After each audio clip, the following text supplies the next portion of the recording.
All y'all the old begin of this. Dedicated to our scout who want to fly out a candle at a rose. Okay. Anything me say, wanna say, I feel fly out. anything me say, wanna say, I feel fly out. anything me say, wanna say, I feel fly out. anything me say, wanna say. I feel fly out. On a British Airways, We I feel fly out. on a Jamaica, We I feel fly out. on a Eastern We Airline, I feel fly out. on the New Concorde, We I feel fly out. up on a Cayman Airline. We I feel fly Come out. down, jam in a Kingston, out of Southern. Me and me Virgil we a sit toast out. Remember that the lizard foreign have to talk about. Yes, I that the lizard man the DJs go in them. I fi fly out, We I feel fly out. come down.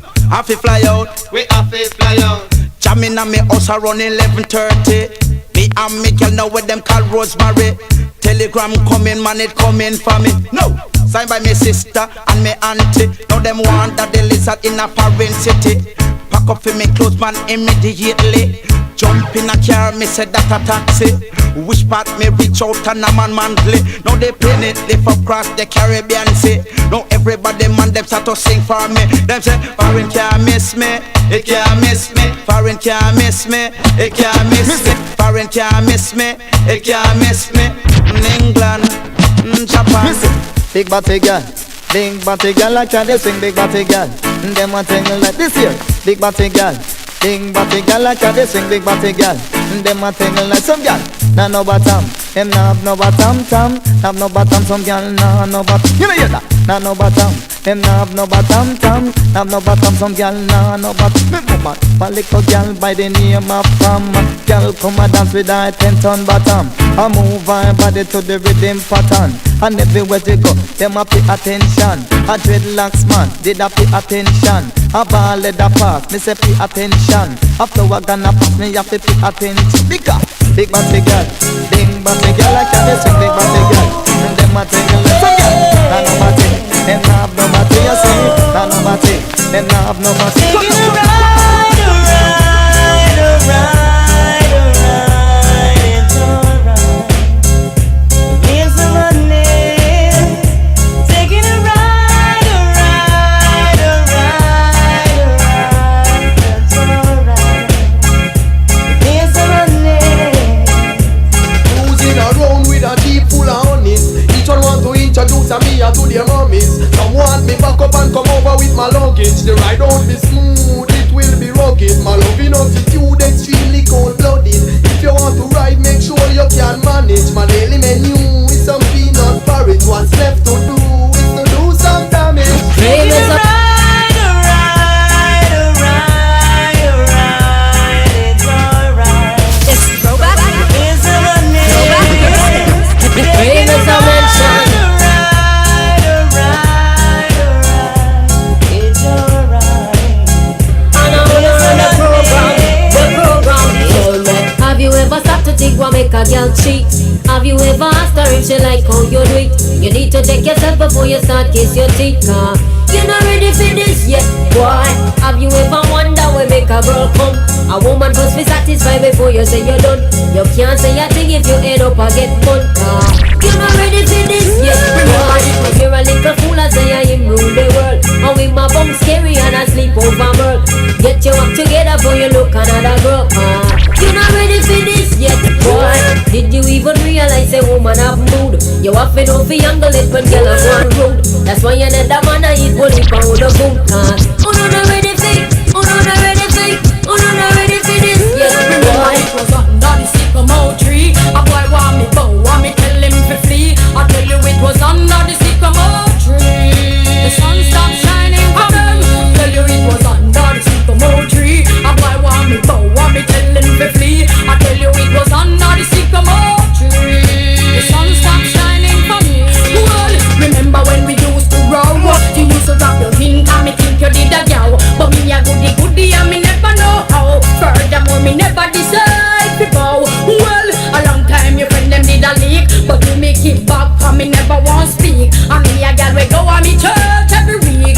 So me now make the boy turn me in a freak. Anyways, hunting, happy find something. Wanna pick a cherry, still me woulda cut a pumpkin. But woulda marry me, me coulda get a virgin, yes. Me hunting, fi find something. We giving you the best throwback. I love it. On 106.9. Me want to look up for Jacqueline, but me have to drop for my robbers, Sex nice, but the hate sting. We make you die like flowers, die out like flowers. Me want to look up for Jacqueline, but me have to drop for my robbers, Sex nice, but the hate sting. We make you die like flowers, die out like flowers. Me on a fuck, me on a walk, me on a star. Man on a hug, man on a tag, man on a star. Me on a house, me on a land, me on a car. Me love me God and me not stay far. Me not go run, me not go hide, me not go flee. Me not go thief, me not go turn no refugee. Me not go afraid of you, cause you not afraid of me. But me will take on your whole family, boy. You think me simple, but not take man for school. You want to ride, go get a donkey or a mule. You want to ride, you know.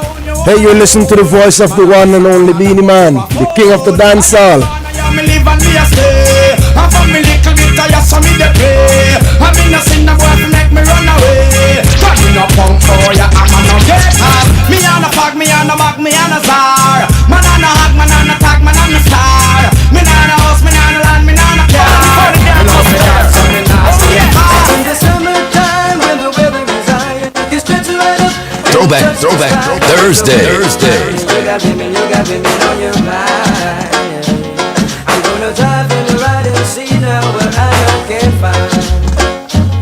Now if her daddy's rich, take her out for a meal. And if her daddy's poor, just do what you feel. It's speeding down the lane, even though the speed limit is 25. And when the sun goes down, I'll make it with my cutie pie. Pretty little woman, sexy as can be, sweet as honey, sting like bumblebee. Shawty say pretty little woman, sexy as can be, sweet as honey, sting like bumblebee. Well, we're having a bashment party. People, can't you feel the hype? Yeah. Wearing Gucci and the money, feeling rich like Wesley Snipes. Drinking crystal with my shorty, burning my chalice through the night. And so we're having a bashment party. So let's rock till morning light. Who knows something I don't want them around me. Want see me dead so them can get free on me. Team man start from a stage so fi stone me. Make them money evil and me out them surround me. Well boy like a me yes I am now go crown me. Me on the press I try them best fi show me. Cancel me visa but that still no ground me. Oh yes, it's your early morning vibes, Shaman. It's your early morning vibes. Lisa in the house, big up Lisa. What that I see you on Highly Favored. Got so called loving and the heart. Enough of them want to spite me, but you me don't know they not like me. Some niggas have a laugh again in a me like it. You we know how we buy everything, we know listen up. Them want to spite me. Sit down up now, watch the face. Sorry, don't try the case. Tell them mama, them can't help it. Them don't know how we run the place. Car machine pan the base. A man and done millionaire from we are 20. Tell them say stop watch me clothes and stop watch me eyes. Stop watch me pose and me rasta man style. Stop watch me nose and stop watch me file. And I go with them for smile. When me have a hot girl, in a me bed and when me have a hot girl, Thursday. when me have a hot girl, in a me bed shoulder bitch because me must make her up. So when me have a hot girl, from the man and when me have a hot girl, in front me, me have a hot girl from me mind. She know the one when me really well want her. Na na na na na, na na na na na, na na na na na. Hey, na na na na na, na na na na. Hey, see the girl them. Pick up me and she up the girl 'cause she joke the best. You know me love the summer when that girl you possess. Right now things are manifest. I'm a wife of the left. I feel girl you the tune in the breast. The girl on the side joke the best. All when she ready fit the love and caress. And she have the bump on the chest. Some other girl have vex. Right now I see me up in a minute. The girl run when me pop down the jeans pants. Me feel me that walk up from a distance. Me lock down and me no want no disturbance. I want she a fish who dance it just up. Got squirt when me pop down the jeans pants. Me feel me that walk up from a distance.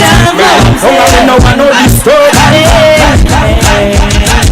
Them searching, that is why they part our page. Now them searching, like God just wanna give them away. Hear them searching, that is why they duplicate the schemes. Now them searching, oh, you too tune when me use and wave them. I'm biggest phrases to make and take them.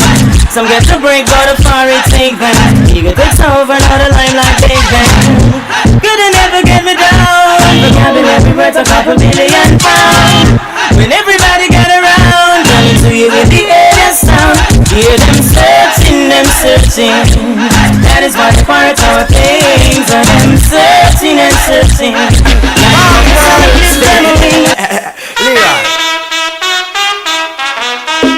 Throwback Thursday.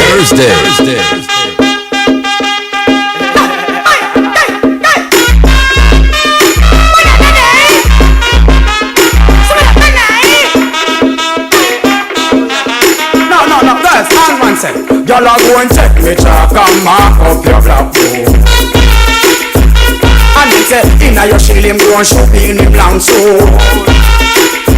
Then him go and drive the car on your road, cause him done already have your road food. Y'all are going to take me chalk and mark up your black book. Now yes again. When's the last time you heard styles like these?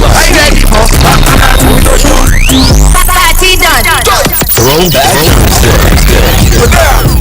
We giving you the best throwback, the anthems, and dance all great.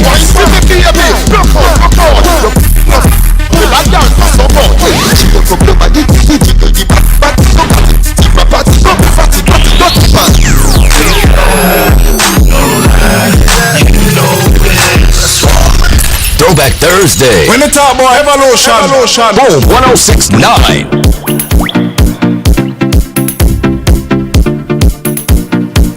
Hyper 4000. Something for the girls them. Yeah. Take your time when you're whining.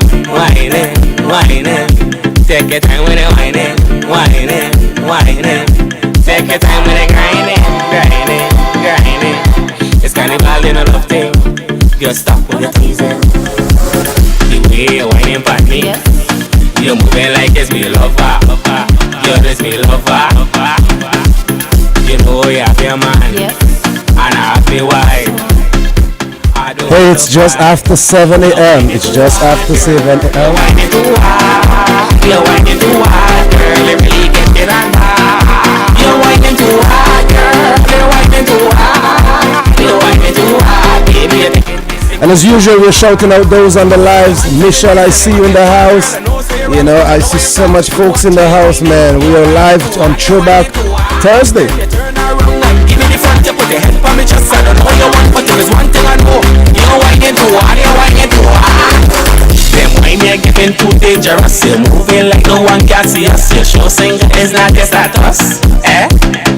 I ain't sure if you really comprehend. I wanna get back at your boyfriend, but I tell you already, baby, and I'm gonna tell you again. You're whining too hard, girl. You're whining too hard. You're whining too hard, baby. You're really getting on hard. You're whining too hard, girl. You're whining too hard. You're whining too hard, baby. Thursday. Step forward, I move forward. I step forward. Everybody, alle. It's time to get up and start moving. Alle. Leaving all your problems behind it. Alle. We pressing on to our victory. Alle. Oh, yeah. I woke up this morning and I feeling nice, but the path that I chose comes with battles to fight. As long as I'm living, my future is shaping, and where I am headed, got no time for problems. All the weight on your shoulder, all the problems behind you, if you fall up, mix it up, get your head out the dirt, when they try to find you, rush it down, and they talking behind you, rush it down. Don't let me sing back to you, rush it down. Put your hands in the air, and everybody, alle. It's time to get up and start moving. Alle. Even all your problems behind you. Alle. We pressing on to our victory. Alle.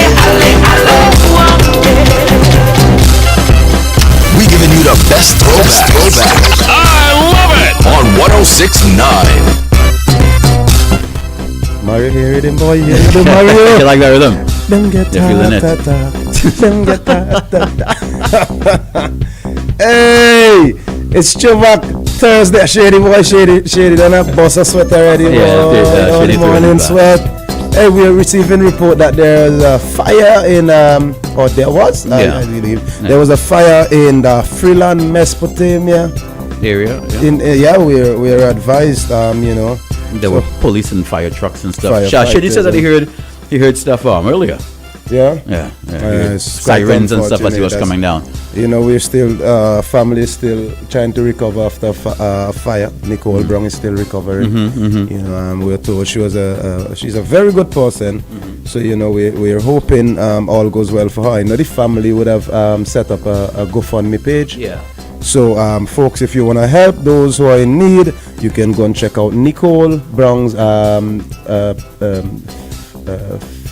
GoFundMe page. GoFundMe page, and give her your support. Give her your support. And now we are hearing about a fire. Yeah. In it's Freeland area. Mesopotamia. Yeah. I just want to take it internationally. I say CNN is saying that the Republicans need 2 Democratic seats to gain control of the Senate, while the Republicans need. Why the Democrats? No. Sorry, the Democrats. Yeah. No. You said the Republicans need 2 Democrat seats while to gain control of, and the Republicans also need 7 competitive seats to gain control of the House, because they're trying to gain control of the House and the Senate. And if they can gain control of the House and the Senate, then that's it. That's problem, boy. That's. I don't know. There are persons who like the Democrat, those who like the Republican. But I tend to favor the Democrat. You? Yeah, I tend to favor the Democrat. But I can't make it with chump and the kinds, you know what I mean? And people like boy, I don't even know what to say. All right. It's a different conversation. All right. I see a story here. There was a development when the Miss SVG pageant was held, and it wasn't live streamed. So it seems like the Prime Minister is commenting on it. He's having issue with that. He's saying CDC is not an empire, right? And he's wondering how could this happen. I'm trying to find this story. Okay. In the meantime, I know you have a number topic you're gonna discuss as well. Well, no. Well, I saw a story here from SVG Times, St. Vincent Times, that says a diamond area set to become a bustling hub for tourism in SVG, right? Maya Luxury Suites Hotel scheduled for completion in December of this year. Right, I see lots of construction happening. The Diamond area in St. Vincent, among the luxury hotels being considered in that area is the Maya Luxury Suites Hotel. PM Dr. Ralph Gonzalez, made a tour of the facility, which is scheduled, of course, to be completed by late December of 2022 this year. At a cost of $18 million, the 40-room facility boasts a conference room that can host up to 100 participants, a bar, a pool area, as well as a presidential and royal suite. Dr. Gonzalez congratulated the owner, Elliot McDowell, on this venture, noting that the hotel is an investment that will certainly augment the room stock on the mainland, St. Vincent. Prime Minister also added that other Vincentians can make similar investments by taking advantage of concessions by the government when establishing hotels. Council was saying that actually he didn't know about concessions. I don't think that he knew about the concessions. But yeah, so was it council or was it Mr. Weeks?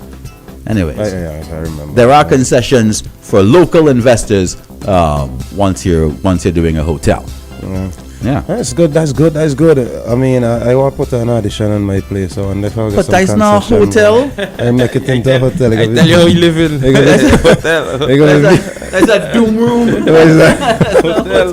Yeah, for a little thing, for anything, and I'm rent. But why here and here? A good tenant, boy. No, you. Good. Hey, good morning. I gotta pick up the Rasta man. Just in front, the Central Market there, who sell his clothes. Right. He said he's always locked on to Boom. You know what I mean? He big up Jomo as usual, and Mario, Shady, and all the others, man. So, you know what I mean? Give thanks for the positive feedback. You know what I mean? It's Throwback Thursday. I hear Shady lining up. I was looking at the phone line. I thought that was my partner calling me. all in the morning. And me come down pan you. Are you sorting out the Marius? Yeah, folks, so I see Marius sorting out, man. Marius always sorting out something. I like perfection, right? So sometimes it takes it out. Don't forget, you can give us a holler at 451-1069, or you can give us a WhatsApp at 455-1069. Let us know what's going on with you. How's your morning doing, and what you think of the issues that we brought up. I saw also they were burning a whole bag of drugs. Yeah, I saw. In was that the Dry River, Rabaca? Yeah. Normally that's where they go and buy and bondage drugs. With one amount of tires. Appears to be drug. If you see tire, well, yeah. But you gotta use all those tire to make sure the thing is light properly. You know what I mean? We had to use tire. Yeah. Why? Bond down the place. Because you don't want this thing to be. You have any idea how bad that is? The fumes that going up in there. Well, I think they do it so in such an isolated place that it doesn't have any It's in the air. Somebody said they're wondering if they're burning evidence. Oh God. Hey, let me tell you what's going on at Woodsy's. In Brooklyn, New York, Woodsy Bar and Restaurant is now open, 1133 Clarkson Avenue, Brooklyn, New York, 1121 Marriott 2. Yeah, that's right, 11212. Oh, dog. Woodsy says 11212. All right. If Woodsy says so, it's so. Brooklyn, New York, 11212. You can get your appetizers like pulled chicken, sliders, mozzarella stick, or even guacamole and plantain chips. Or you can feast yourself on the all-American burger, chicken, rice, and peas, or Caribbean skirt steak. Woodsy Bar and Restaurant. Yeah.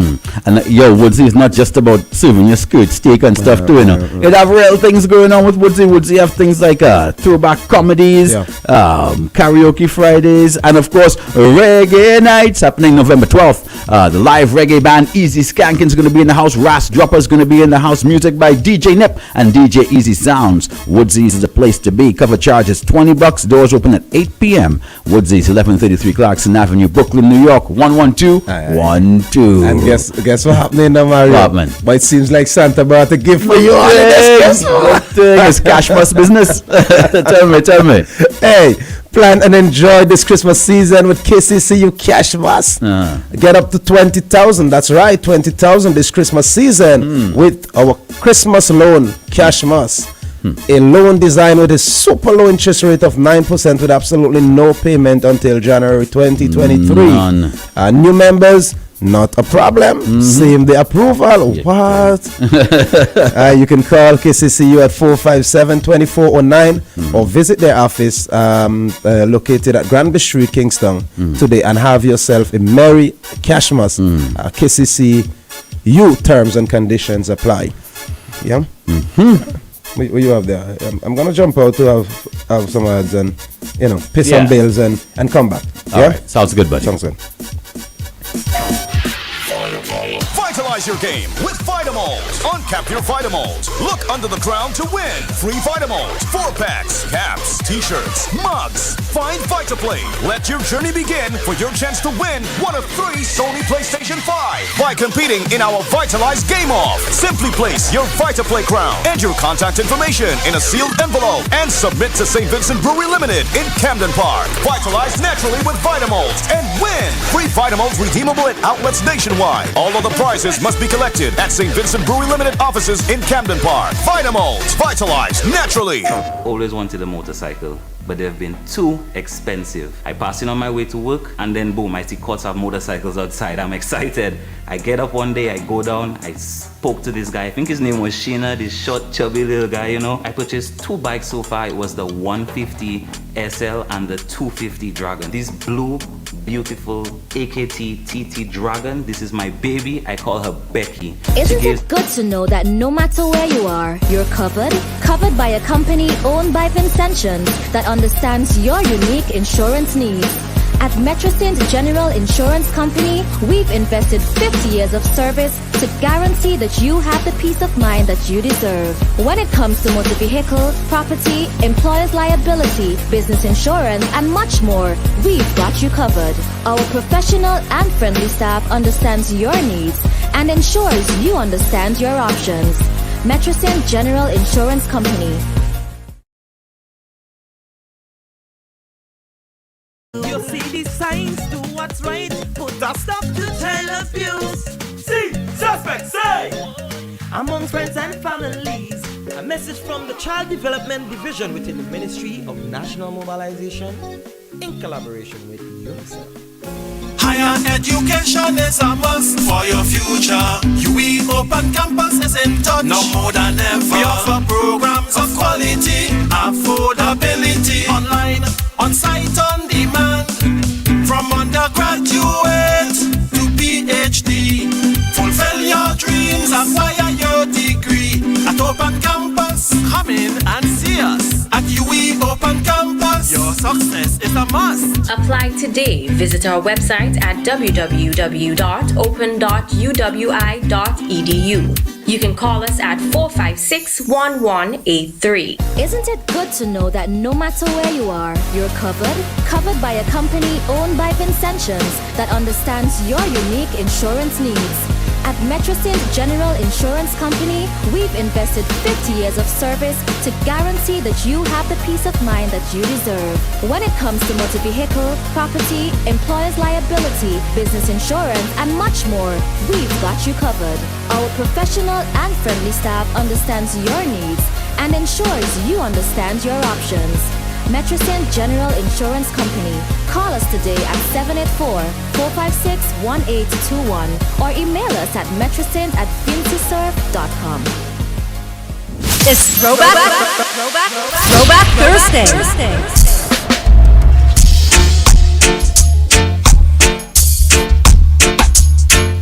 Yeah. It's Gabra.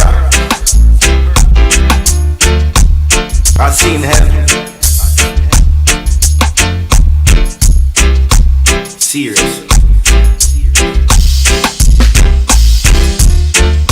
She's from round the way. I see her every day. I love to see her smile. I love her sexy style.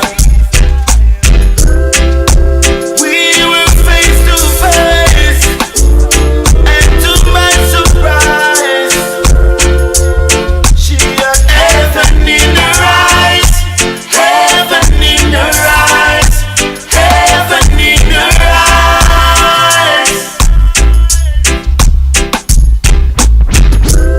I was almost blind when I looked into her face. She had heaven in her eyes, heaven in her eyes, heaven in her eyes.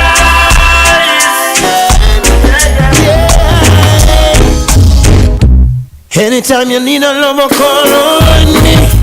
I'll be waiting. Anytime you need a lover, call on me. My heart is aching. Call on me. Anytime you want to. Call on me. Baby girl, I want you.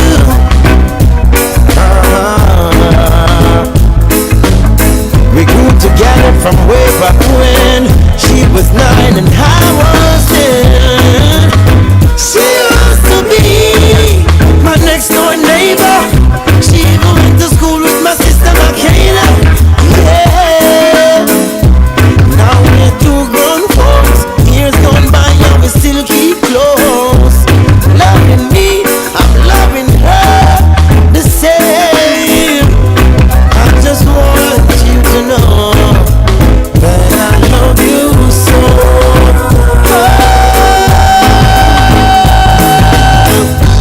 Anytime you need a lover, call on me. I'll be waiting. Anytime you need a lover, call on me. My heart is aching. Call on me. Anytime you want to. Call on me. Baby girl, I'm love on a two-way street. Get lost into the lonely highway. I'm in love on a two-way street. You lost it,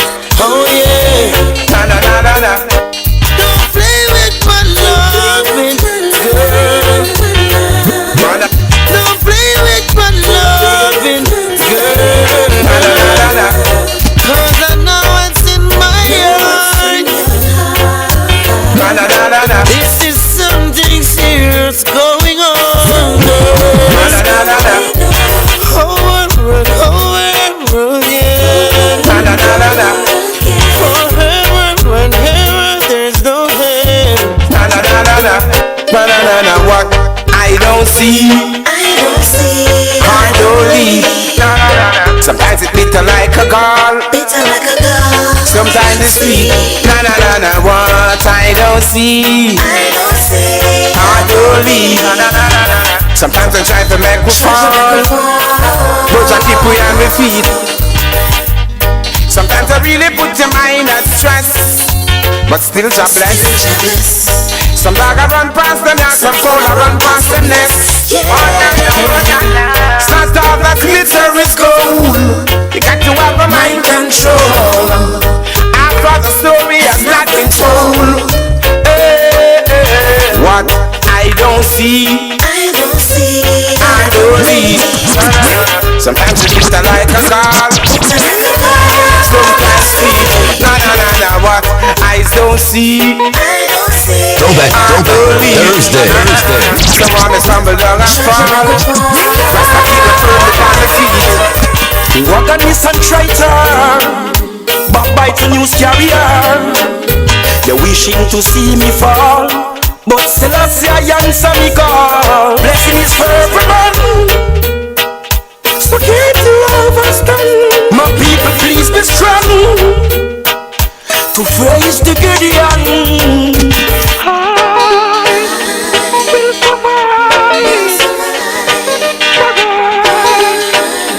Keep me alive.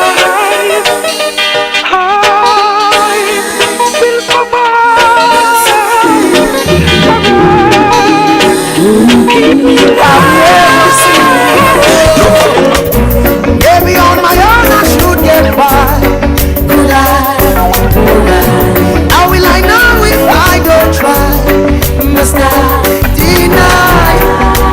Clear you don't trust me anymore. Showing signs I'll never see. Bless my soul, bless my soul. Protect I from the evil that lurk and patrol. Bless my soul, bless my soul. Go before me and lead the way so I can reach my goals. Bless my soul, bless my soul. On the bucket we everyone's in control. Bless my soul, bless my soul. From the ways of the wicked don't just my soul. More than a million miles away. More than a million miles away. Oh, now and forever and ever we'll be just you and me. Longing to hold you in my heart. From when? You feel like a bad man, keep it to yourself. Don't bring it to Jamaica, keep it to yourself. We no want that a jam rock, keep it to yourself. We can't take no more slackness. You can change the laws of man, but you can't change the laws of God. So if they're not nothing because they're glad. And if you change a pussy man, they mad. Somebody tell me what is happening. I don't want no fish in my eyes and dish to see my son become a father. I would create this wish. The situation kind of very ticklish, but everybody fed up from parish to parish. Yes, and to whom it may concern. I know that the way we want the tables return. As a citizen we got a lot of concern. The truth is I know that we want our children them to learn. If you feel like a bad man, keep it to yourself. Now bring it to Jamaica, keep it to yourself. We no want that a jam rock, keep it to yourself. We can't take no more slackness. Hear this, you feel multiply and replenish the earth. And that's why the woman labor in a childbirth. Me no want to see me brother dress up in a nose skirt. And me sister no me make that can be so fast. As a nation, no matter what we put God first. If we think I see a thing, it's a blessing, that's a curse. Lightning and thunder won't fi make the cloud burst. And if the water from the source of the curse. No boy can't draw me round no corner. Figure show me no iguana. So love me, make me grow. And that you feel know. No boy can't draw me round no corner. Figure show me no banana. And that you need to know.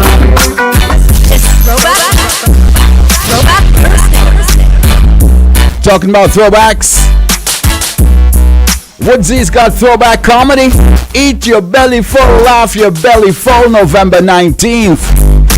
Happening at Woodsy's, 1133 Clarkson Avenue, Brooklyn, New York, 11212. Voice DJ Hales Castile. Stephanie K of BET Comic View. It's going to be in the house. Of course, she's from Caroline's Comedy Club. And AJ White, known from Puff Daddy, Bad Boys of Comedy, Showtime at the Apollo, and of course, BET Comic View. All happening on Throwback Comedy, where you can eat your belly full, laugh your belly full. November 19th at Woodsy's, all right? And of course, you know, this is Tourism Month. And of course, the Ministry of Tourism, Civil Aviation, Sustainable Development and Culture will be celebrating Tourism Month this month, all month long, from the 1st to the 30th of November 2022, under the theme, Tourism is Everyone's Business. Live it, love it, embrace it. The aim of Tourism Month is to heighten tourism awareness and to sensitize the public on the importance of our tourism product. The theme, of course, focusing on how each facet of our society can play an integral role in the development of the tourism and hospitality industry.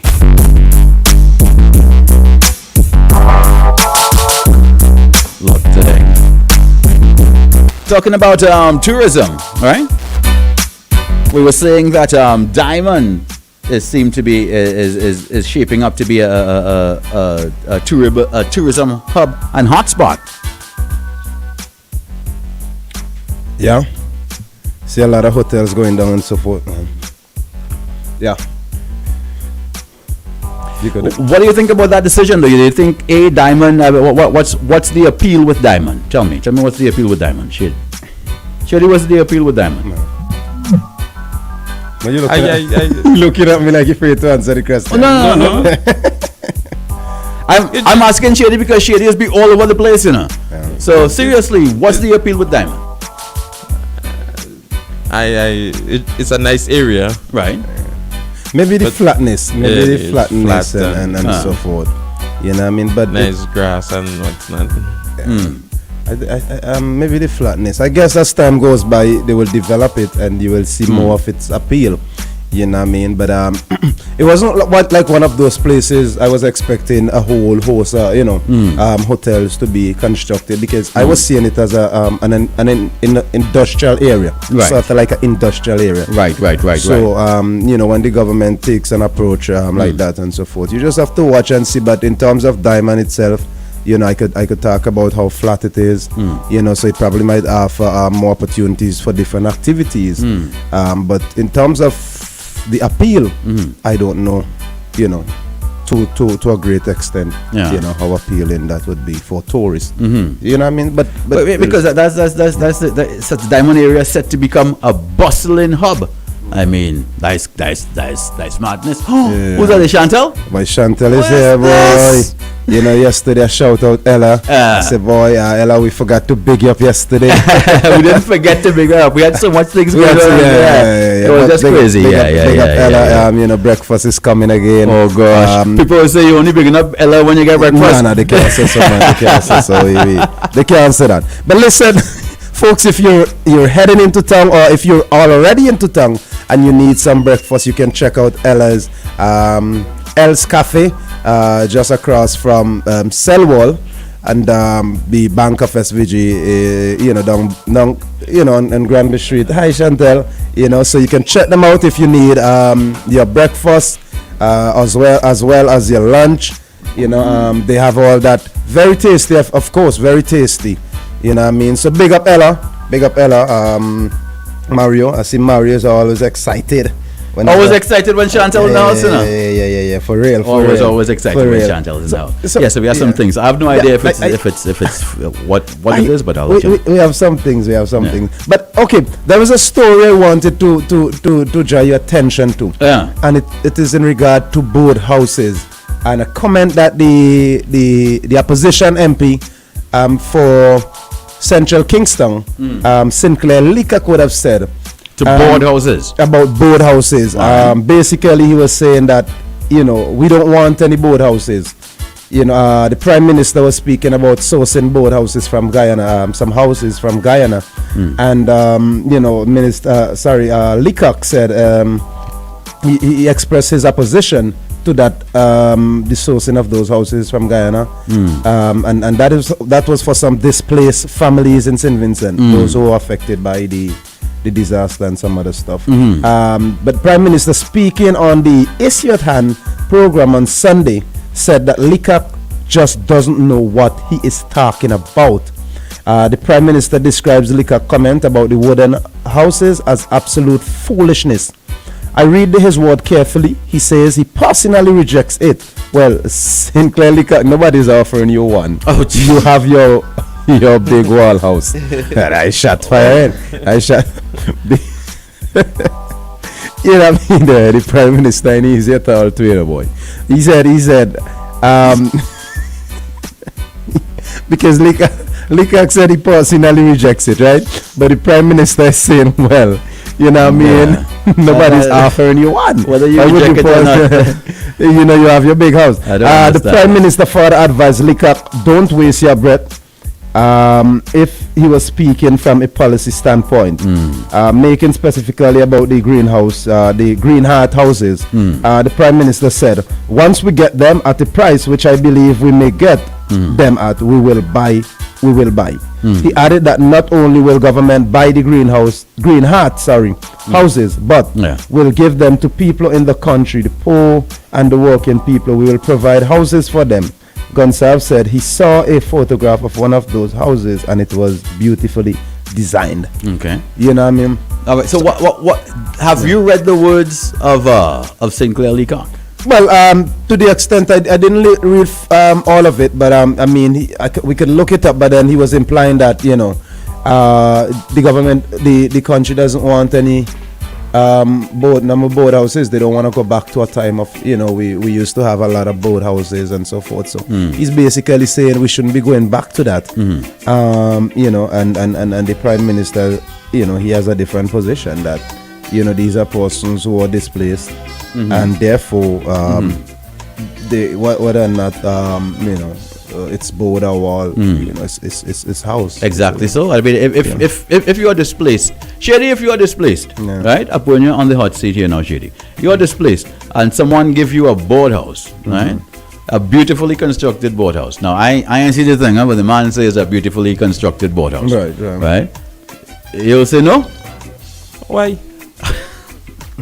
I just asked. Alison, tell me, Alison. Good morning. I see you. Tell me if you were offered a boat house, if you were displaced, you know, whether or not you would be happy and so forth. You know, but I think the MP is saying that we have come out of that. Yeah, but you know. Okay, we've come out of that. I understand that. All right. But it's people that are displaced. They have no homes. They could renovate when they're ready, turn it into a wall or but nothing wrong. Well, I don't know what the conditions are for getting the house, but yeah, that's a good point. Yeah. Like, I don't understand that. I don't want to just fly with a statement without asking why, right? So why did he say this? Jacqueline Kodagan said we need to be more careful. Times is hard. More grateful. More grateful. Sorry, times are hard. Yeah. Grateful. Charmaine said, "I will say yes." I don't understand. I don't know what is motivating that statement, though. Well, I don't know. It can't be just about a pride thing. It look like we're going backward. Yeah. That seemed like a legitimate reason to you. It looked like we're going backward. Because that's what you're in effect saying, right? This is just hearsay. Yeah. You know, council going real mash me up for just running with hearsay. But I mean, come on. So, what about if you have the money to build a wall? When you think about it, if you have the money personally to build a wall, government have the money, yeah.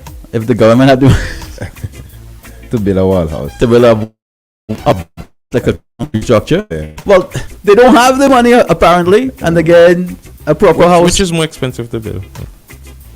Which is more expensive to build? I would think the concrete house. It could be the concrete house, but the concrete house, I guess, would last longer.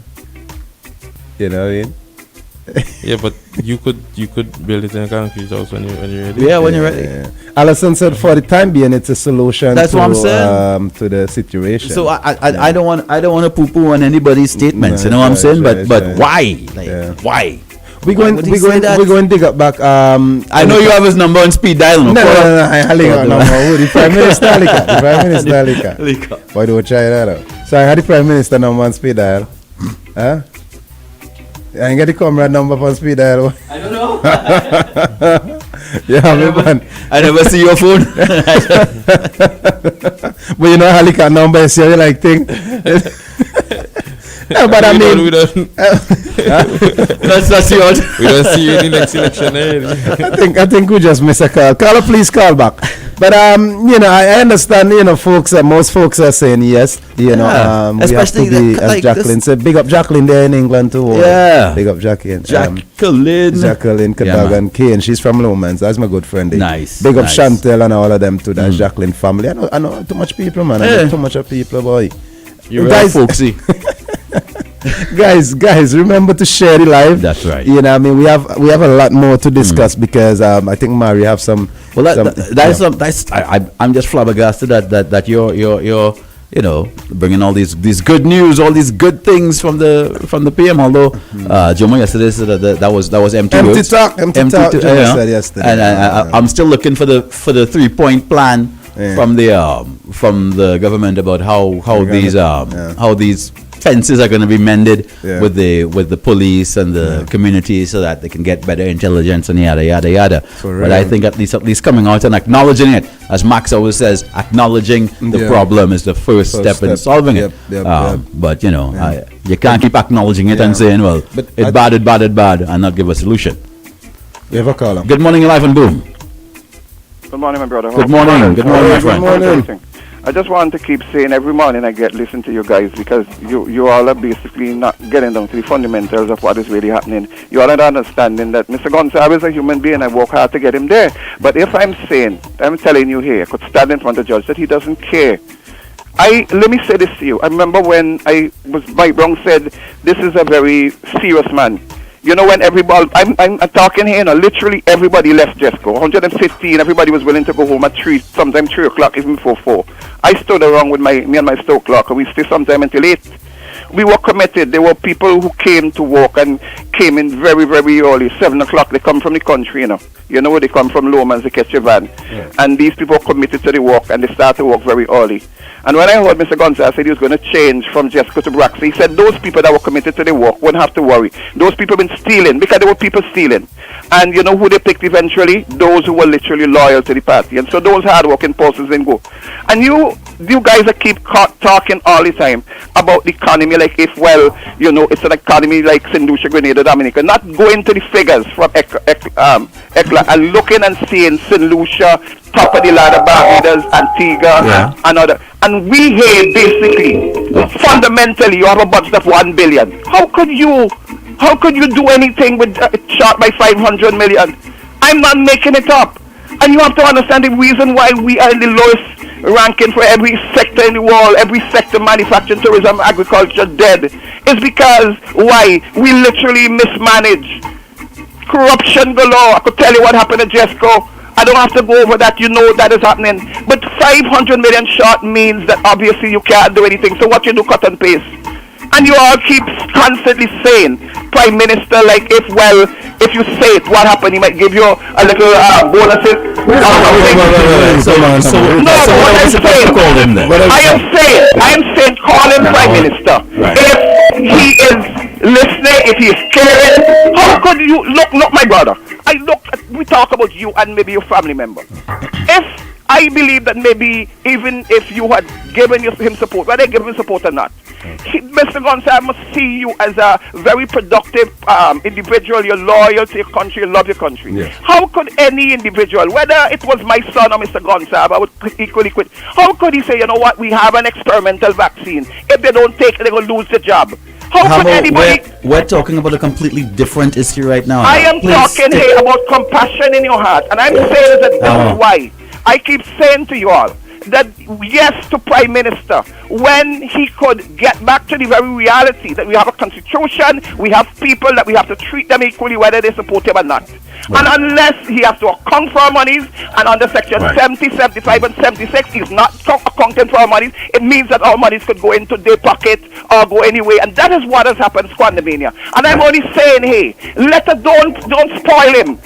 Tell him this morning, we love you. We're going to give you the support. You treat our business properly. But Mr. Gonsab, you will not get away when you violate our constitution. You will not get away when you discriminate against our people. Right. You will not get away with allegations against him. You don't answer your case. Because literally you're spoiling him. Then to act to that. Nobody's spoiling the Prime Minister. Persons express their concern and what it means to be an opposition. Yeah. And they are equally complicated. And so I'm only saying here, I can't say opposition leader, I can't say Gonsab. What I want is accountability. Well, you can't say that. We are on here. We have to address them in their position. Come on, man. But what I'm saying is, don't spoil him. All right, we won't spoil him. We're spoiling him. We're spoiling him. How is it spoiling him? Calling him PM? He's the PM. He's the Prime Minister. You know what I mean? I think we missed a call there. But yeah, it's probably in the queue. It'll bounce back. Yeah. We've got Jomo Thomas coming up at 7:45, right? And we've also got NTRC with the iCode competition coming in just after 8. I had to roast up back. The statement from Lika. Yeah, the roast it back again. It was roast, but it didn't roast properly now. Right. So, let me go to the story. This was published on, let me see, Searchlight newspaper. Send me the link as well when you get a call. I'll send you. Searchlight, you say? Okay. Yeah. I can check. He said the Vice President of the New Democratic Party, Sinclair Leacock, has expressed his personal rejection of the possibility of wooden houses being built for some people who were displaced by the eruption of the La Soufrière volcano last year. Speaking on the NDP's New Times program on Wednesday, November the 2nd, Leacock said he was totally against this move. I do not support whether it is with Venezuela or with Guyana or any combination of Vincentian going back to both houses, Leacock said. I don't care whether they are made from mahogany, green heart, or whatever it is. We have passed that kind of stage. I am not accepting those kinds of houses as part of the new architecture for accommodation in St. Vincent and the Grenadines. When he made these comments on Nice Radio on Wednesday, Leacock said he was expressing a personal point. 2 government ministers recently visited Guyana to seek out the price and other information relating to the purchase of pre-fabricated green heart houses from that country. Minister of Transport and Works Montgomery Daniel, along with Housing Minister Orlando Brewster and 2 engineers, were on the mission in Guyana. The Prime Minister Rav Gonsalve had disclosed this information on NBC Radio on Wednesday, October the 19th. Minister Daniel said green heart houses can last as long as 60 to 70 years. A 60 to 70 year structure. Yeah. All right. He also said the greenhouses are much cooler than concrete houses. I would see that, yeah. He said it is for this reason why elderly persons prefer to live in board houses. You think so? Well, I don't know. I can't say. I mean, old, I'm not elderly. So when I get there, I'll tell you if I prefer that. But I'm still hard pressed to see why he would say this.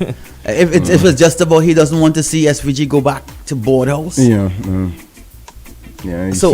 saying it doesn't, add to the enhance the architecture of the architecture of the place, but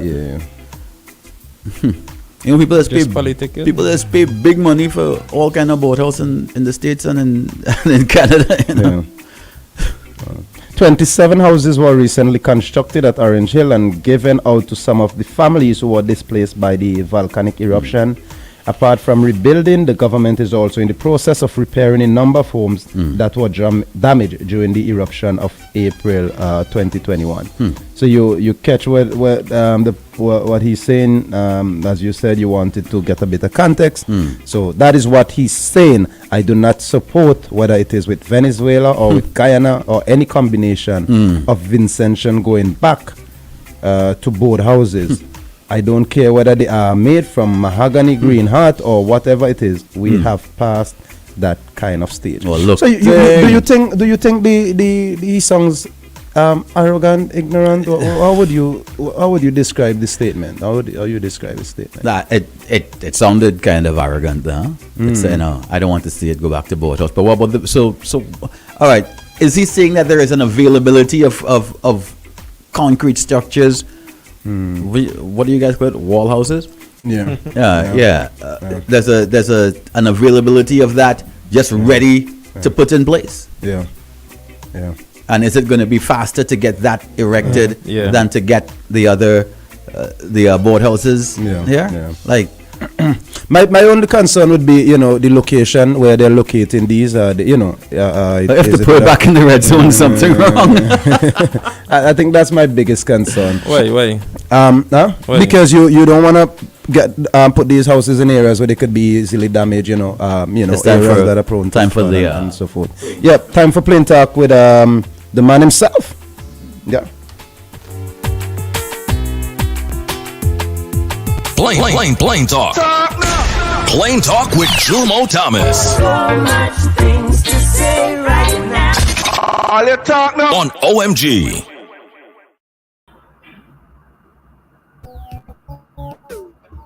Okay, we've got the council in full effect, and he's with us online. Trending boss. Trending boss. I was going to bring that up, but I was going to leave that for him to broach. Good morning, sir. How are you? Good morning, Mario. Good morning, Fernando. Good morning, Shady. Most of all, good morning to your listeners. What Leak said was pattern nonsense. All them so comfortable. Jesus. Does this man travel? Has he ever gone to Europe? That's what I'm saying. I mean, people cherish boathouses because boathouses are environmentally friendly. Exactly. Right. Jesus Christ. You mean to tell me a man who aspires to be the leader of our country would talk such nonsense? Oh, my goodness. That's why I was wondering too. Jesus. About we have gone past that? Yeah, he said we have gone past. Does he know the environmental damage that concrete does? Yeah. Does he know that it causes the place to be much hotter? Does he know that when we build concrete structures, we are covering the earth, which doesn't allow for absorption of rainwater, which allows for flooding? Does he know? What is he talking about? Jesus. Yeah, that's all I want. That is it on that. Councilman Minson, no word there, boy. Yeah, no, it didn't make any sense to me either. I was pretty taken by it. But what I really want to talk about is to continue this morning on the issue of crime and so on that we had talked about. Yes. And this morning, I want to talk about the issue of self-defense. Because twice in the last week, on the weekend, last weekend, somebody asked me about whether his dad, somebody's coming onto the land and whether the dad can do something. And then yesterday, I was in a market area. And I saw a situation developing between two men. And one, they are arguing. I don't know what they are fighting for. Not literally fighting, verbal. And one walked away. The other one followed him. Then the next guy who followed him walked away, and the one who was close to me followed him.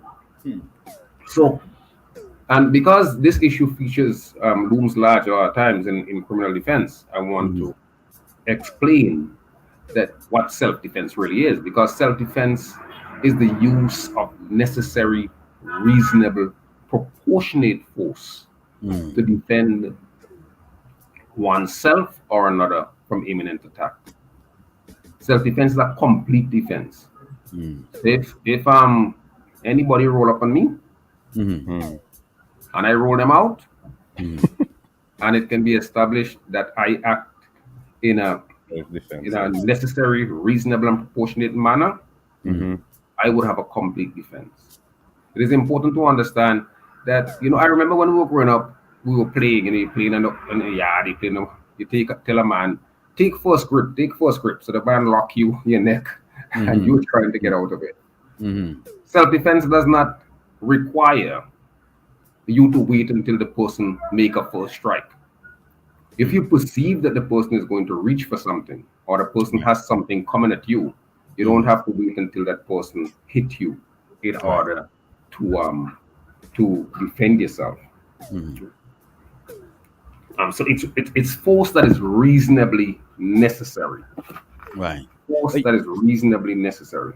So, Mario, if someone comes into your house and before you can get him, he's on the street and he's running up the road, and you chase him down and you beat him to a bloody pulp and he dies, you have problems. Yeah. If the other thing that we need to know about self-defense is that somebody who is an initial aggressor, right, there may come a time in that escalation where the person who was the initial aggressor can respond in a proportionate way and use the argument of self-defense. I'll give an example.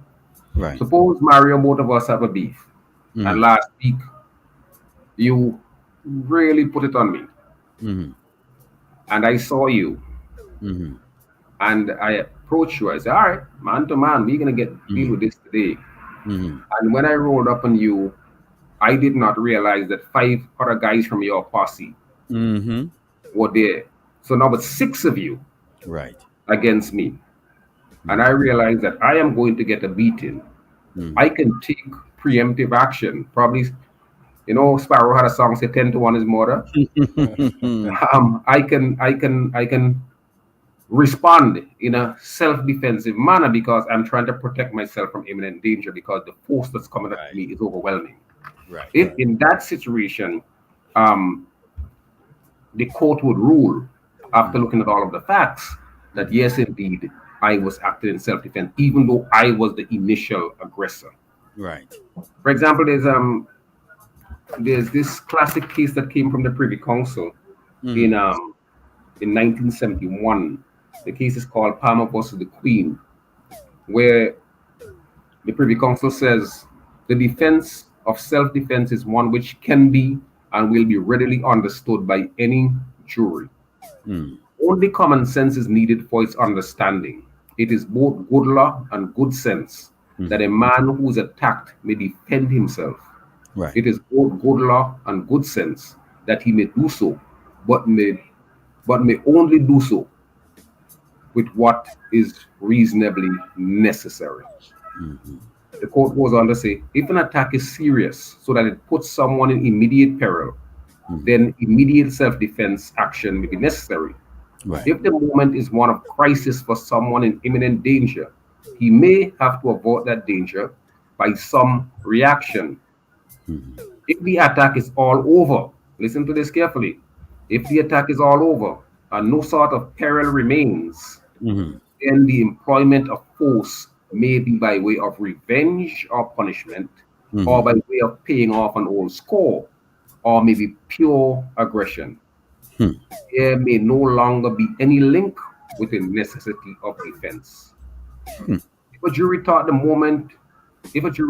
that in a moment of unexpected anguish, the person attacked had only done what is honestly and instinctively thought was necessary, that would be the most potent evidence that only reasonably defensive action had been taken. That's a Privy Council decision. Wow. 1971. So people need to be guided by that. Well, Counselor, I was going to ask you because there's that word proportionate. That's Right. that is the caveat of the entire thing. Because, for example, let's say I don't want to use gender, so let's say my buddy is a 90-pound weakling, right? And he's frustrated one day and he slaps me, and in a rage, I punch him down. Right? How is that? What is that considered? What do you mean punch him down? Well, if you're 90 pound body gets one slap or one punch and he's out cold, they may say that that's proportionate. Okay. If you go on to bloody him with 10, 15 Right, punches, right. even after Okay. he's down, you have difficulty. Then there's a problem. Okay, so it's not about the first reaction, but it's the continued. Right. Okay. All right. This is why, for example, a lot of times you hear when there are fights and then somebody gets stabbed, and a lot of times it's like one stab, or somebody fire a lucky stone, hit someone in the head, the person dies. More often than not, the person is charged for manslaughter rather than for murder, because the court may not think that that the requisite intent was there to commit murder. So just to get back to, go ahead. I'm sorry. No, I'm just saying it's interesting that you mentioned that. It brings me back to a situation there where the barber is the case haven't called yet. Right, I know the case. The matter that occurred in the Baines building. In the Baines building, but from what you're seeing in the video is that the guy is going to charge in towards the guy who would eventually kill him with a broomstick.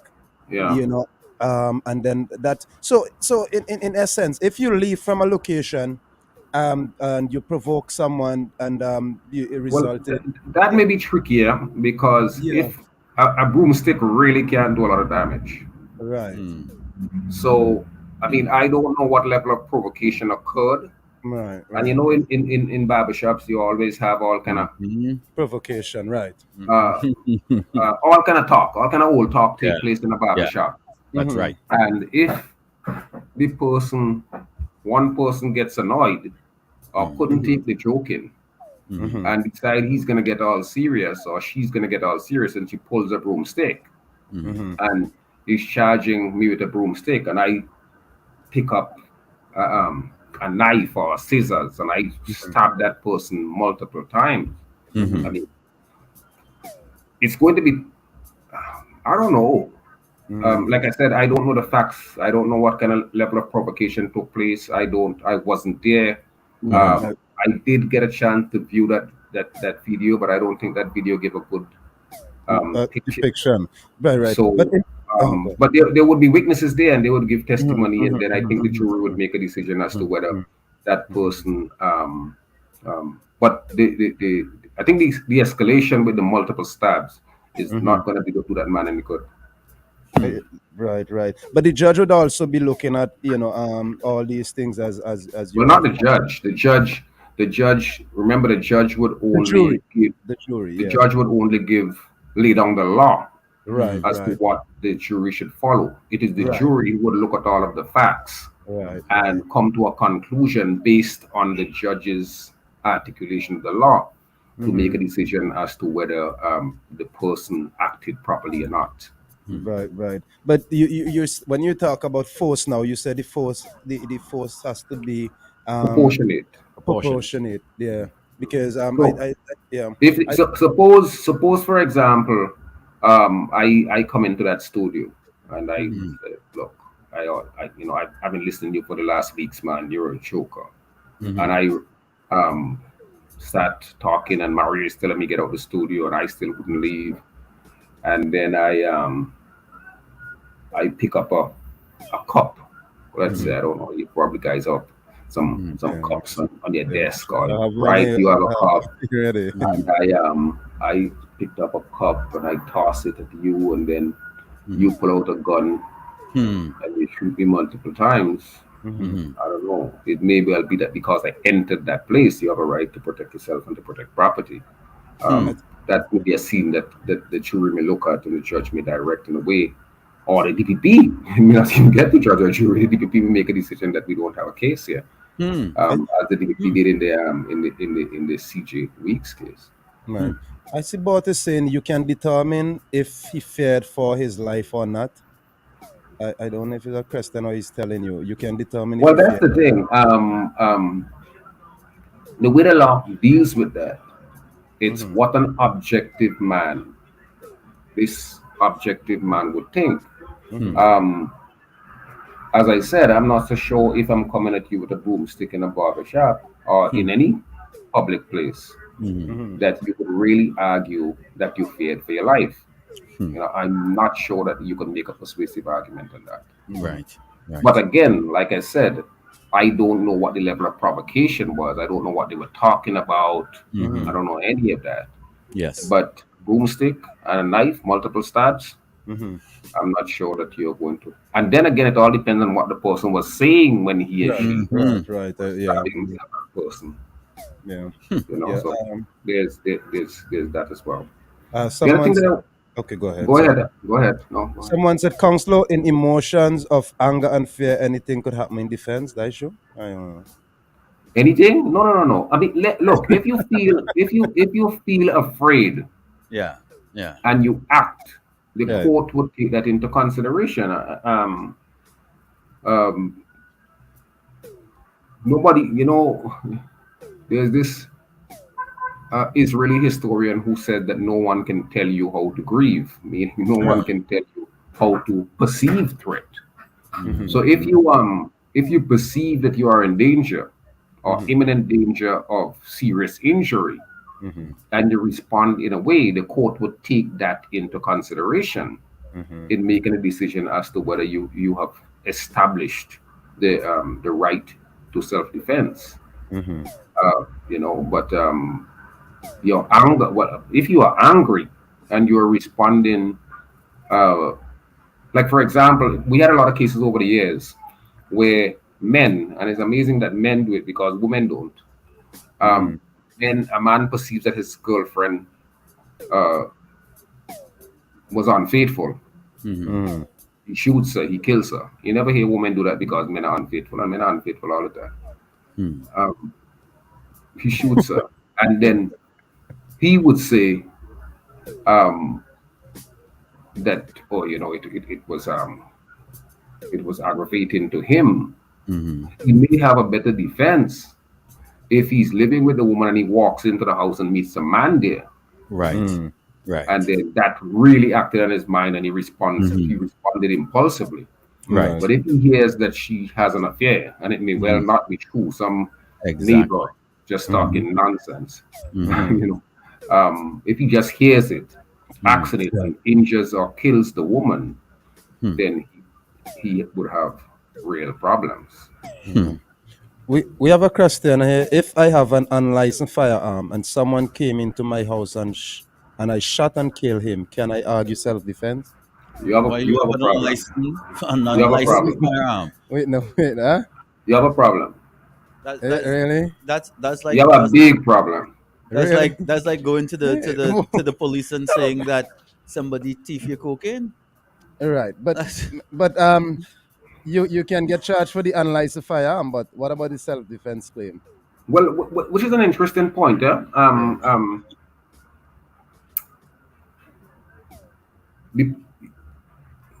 It's an interesting point that I didn't think about because you Fernando, you have a legal mind. The argument may well be made that you may legitimately be charged for the possession of a legal firearm and discharging an illegal firearm. Right. But if you are in your home and somebody breaks into your home and you feel threatened and you want to kill them, you may well not face a murder charge, or even if you are charged for murder, I think your attorney may be able to do a very, very good job in saying that what you were doing is protecting yourself, you're protecting your family, you're protecting your private property, and consequently you acted legitimately, even though you used illegitimate means, which is the discharging of the illegal firearm. Right. That's a good question. I like that. Yeah. That's a catch-22. Listen, we need to take a quick top of the hour ID and then come back. We've got Jomo Thomas in the house. It's Plain Talk. We're talking self-defense, proportionate force, and the law and Leacock. We're not talking Leacock and houses. All right? He said what he wanted to say on that, and we're done. No. Keep it locked on. We're coming back. When's the last time you heard styles like these? Are you ready for? Party done. Throwback Thursday. We giving you the best throwbacks, the anthems, and dance hall greats.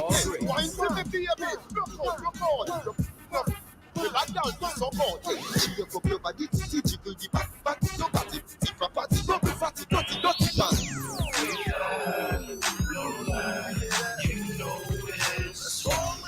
Throwback Thursday. When they talk about evolution. Boom 1069.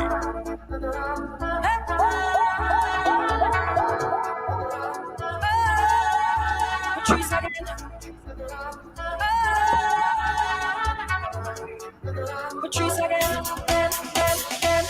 I give him more, not holding back. I'm gonna wind up.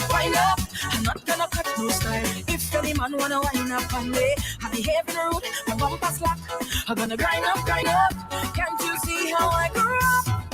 That's why when I dip down the wall, I rock it up. Don't watch me in the face. Mind your business, hush your mouth when I'm pelting the waist. Yeah. I'm a big woman, not a little girl, and I'm 16 again. So don't expect me to be the same, cause I's a big girl now. Watch how my fat boy walking from night till morning. And I'm not ever gonna cause I's a big girl now. Expensive liquor I'm drinking, have my license now I'm driving. So don't judge me now. It's Throwback Thursday.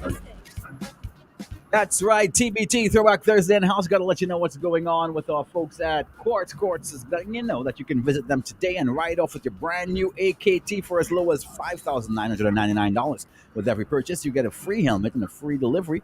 Extended warranty with free servicing for a year is also included. With Ready Finance, you pay absolutely nothing for 90 days and up to 48 months to repay. Ready Finance customers also enjoy insurance and registration processing for absolutely free. Save $2,800 on the AKT 250cc, now priced at $7,999. Nope, $7,699, even cheaper. AKT, ride responsibly. Quartz, bringing value home. We've also got to let you know what's going on with Woodsy. Woodsy's got the number one place to be when it comes to entertainment as well as food, right? 1133 Clarkson Avenue, Brooklyn, New York 11212. Check them out for skirt steaks and a whole lot more.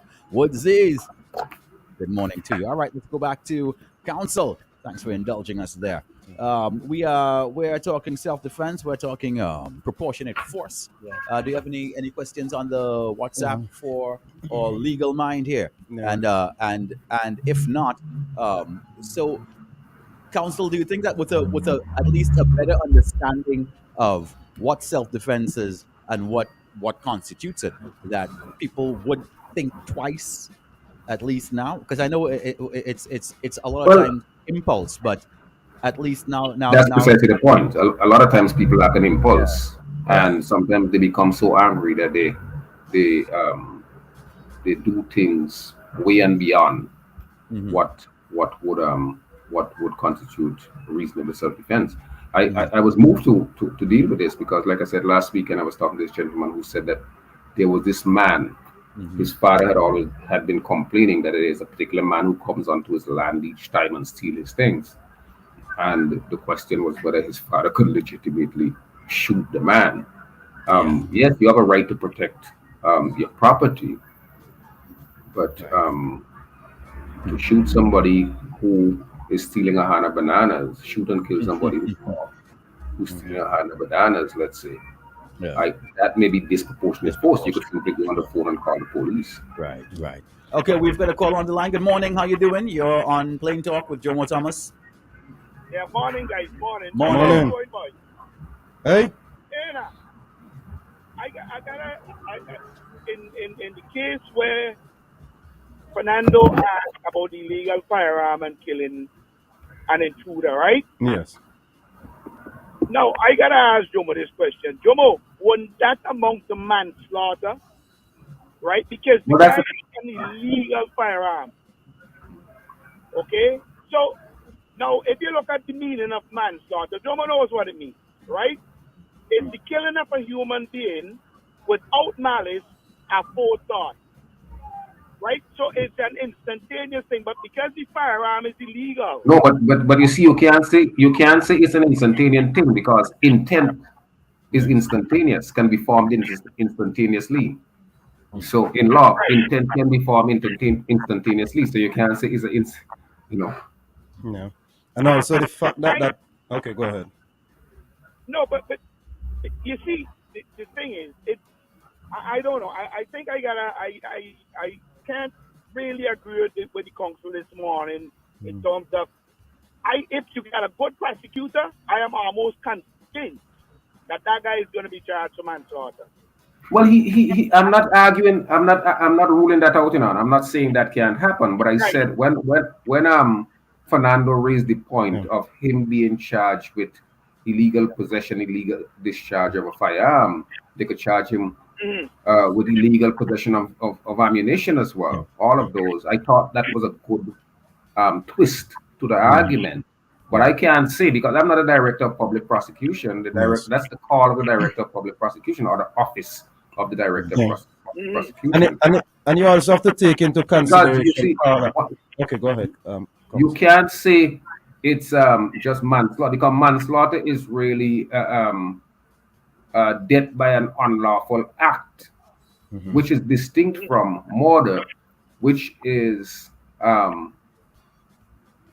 an intentional killing with malice aforethought, or a killing that resulted from the use that caused grievous bodily harm. So, for example, if I chop you on the shoulder with a very sharp blade and it rips through your shoulder and you bleed to death, I might not have intended to kill you. Right. But if the prosecution can establish that injury to your shoulder was so egregious that it caused such bodily harm that I ought to have foreseen that it could lead to death, then I would be convicted of murder. Yeah. But so manslaughter is the death resulting from an unlawful act. Yeah, and Carla, you have to take into consideration as well that the person would have entered the person's house illegally. I'll tell you something, Fernando, and I think if you follow all these laws, especially in terms of Commonwealth countries, they all follow basically the same thing. You know, right there in Canada, I don't know about the US, the US different, but you know, right there in Canada, if you have a legal firearm and somebody enter your house and you can't prove that your life was in danger of that person killing you, like whether you end up with serious wounds or whatever, and your last resort was to kill that individual. You know, if you kill somebody in your house, hey, I tell you, 100%, okay, they're going to charge you for manslaughter and excessive force. I'm telling you, 100%. It's interesting that you're saying that, because the Canadians follow closely the British common law. Although the Canadians, I find out, let me finish the thought, please. In many ways, they have refined the criminal law on some. For example, I remember reading a Canadian case which talked about what was it again? Psychological oppression, and I remember introducing the concept here in a case I was doing, and one of the officers from the DPP's office says, "I don't know what that is," but that was established law in Canada. So.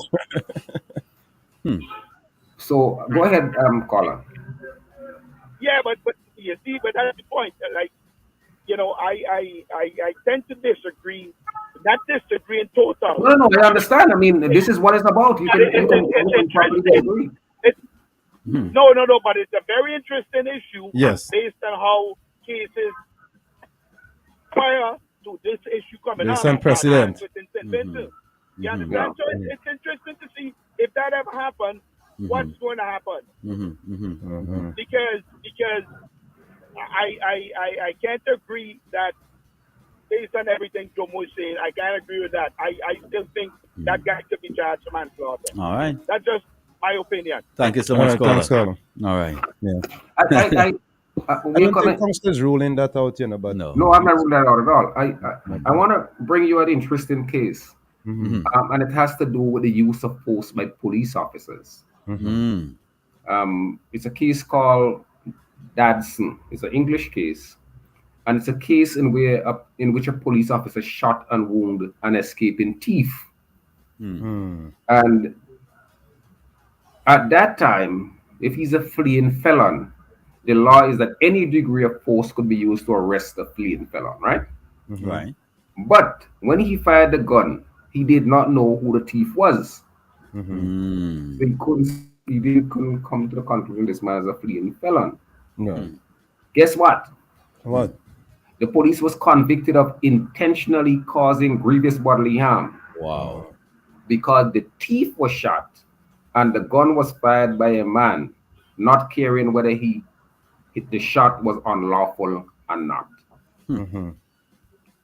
But check this out. It is twisting the case. The fact that the thief was later proved to be a felon did not prevent the concurrence between the act. Oh man, and the consequence. Oh, we lost him there. I think the network. Wow. Well, he was having some net problems yesterday. Yeah, Oh yeah. goodness! Right. Okay, so you got to bring him back in. Yeah. In the meantime, I saw someone commenting on the. We have a caller. In the meantime. Okay. That's it. Yeah. Good morning, 11 Boom. Yes. Good morning, Council. Good morning. We lost the council. I think we're trying to get him back Yeah, in. But if you trying to have get a him back question or comment, you can do so, and then he can respond. Yeah. Okay. So in Trinidad a couple of years ago, this customer got into argument with the person behind the counter, Mm-hmm. and there was a broom thereby, and the customer threatened the attendant, so they're gonna hit her with the broom, and she dared the customer to do it. So the customer took up the broom, and the KFC worker had some hot oil and threw it right in his face. So I want to get his comments on that in terms of Definitely. Yeah. Yeah. Okay. Have a good day. All right. Thank you so much. I'll off the air. All right. no problem. All right, caller.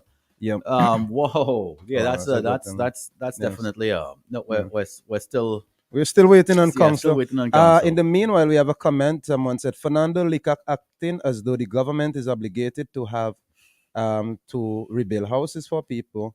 Nowhere else in the world there are prime ministers that does this kind of work. It doesn't matter what the house the government provided. People should be thankful. You have another caller. Good morning, 11 Boom. Yeah, Fernando. Yes, greetings. How you doing, brother? All is well, man. All right. So, let me ask you a question, right? If a man come in my house, Okay, we have We got council back in as well. Huh? So he's listening. yeah. If a man come in my house, right? Yes. And I shoot him with an illegal firearm, right? Yeah. Who it belongs to? Who the firearm belongs to? I sure tell the police is my own. He come in with it. So that's your defense. Okay. All right. That's my comment. Thanks, man. I was hearing you guys all. I was hearing you guys all along. I just don't know why I disappeared off the screen. Right. You want to respond to that comment? No, that's laughable. What about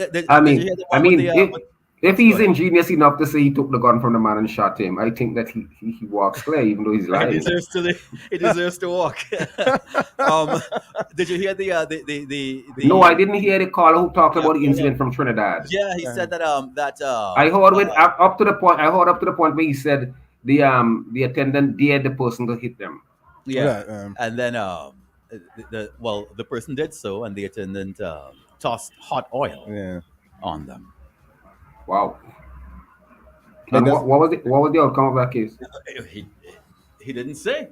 I think he wanted to know how. Yeah, he wanted to know what you thought. He wanted to know how. Well, if the person hit you with a broom and you toss, I think that response will be disproportionate to the to the act of being struck with a broom. Don't you think? Yeah. That seems rash. It seems very rash. So because that wouldn't be reasonable and necessary to abort the attack. Because what might have easily avoided the attack is to say, you see this pot of hot oil? If you touch me with that broom, I'm gonna throw some on you. The person might have backed away. Yeah. So the response wasn't disproportionate at all. Okay. Councillor, we have a comment that says, they were speaking about Licak. They said the government, Licak acting as though the government is obligated to have to rebuild houses for people. Nowhere in the world there are prime ministers that does this kind of work. Is the government obligated to build houses for folks? No, the government is not obligated. I mean, that is what ULP says. Good policy is good politics. The ULP is hoping to build all of these homes, and they have built a lot of homes over the years because they're hoping that would redound to their benefit electorally.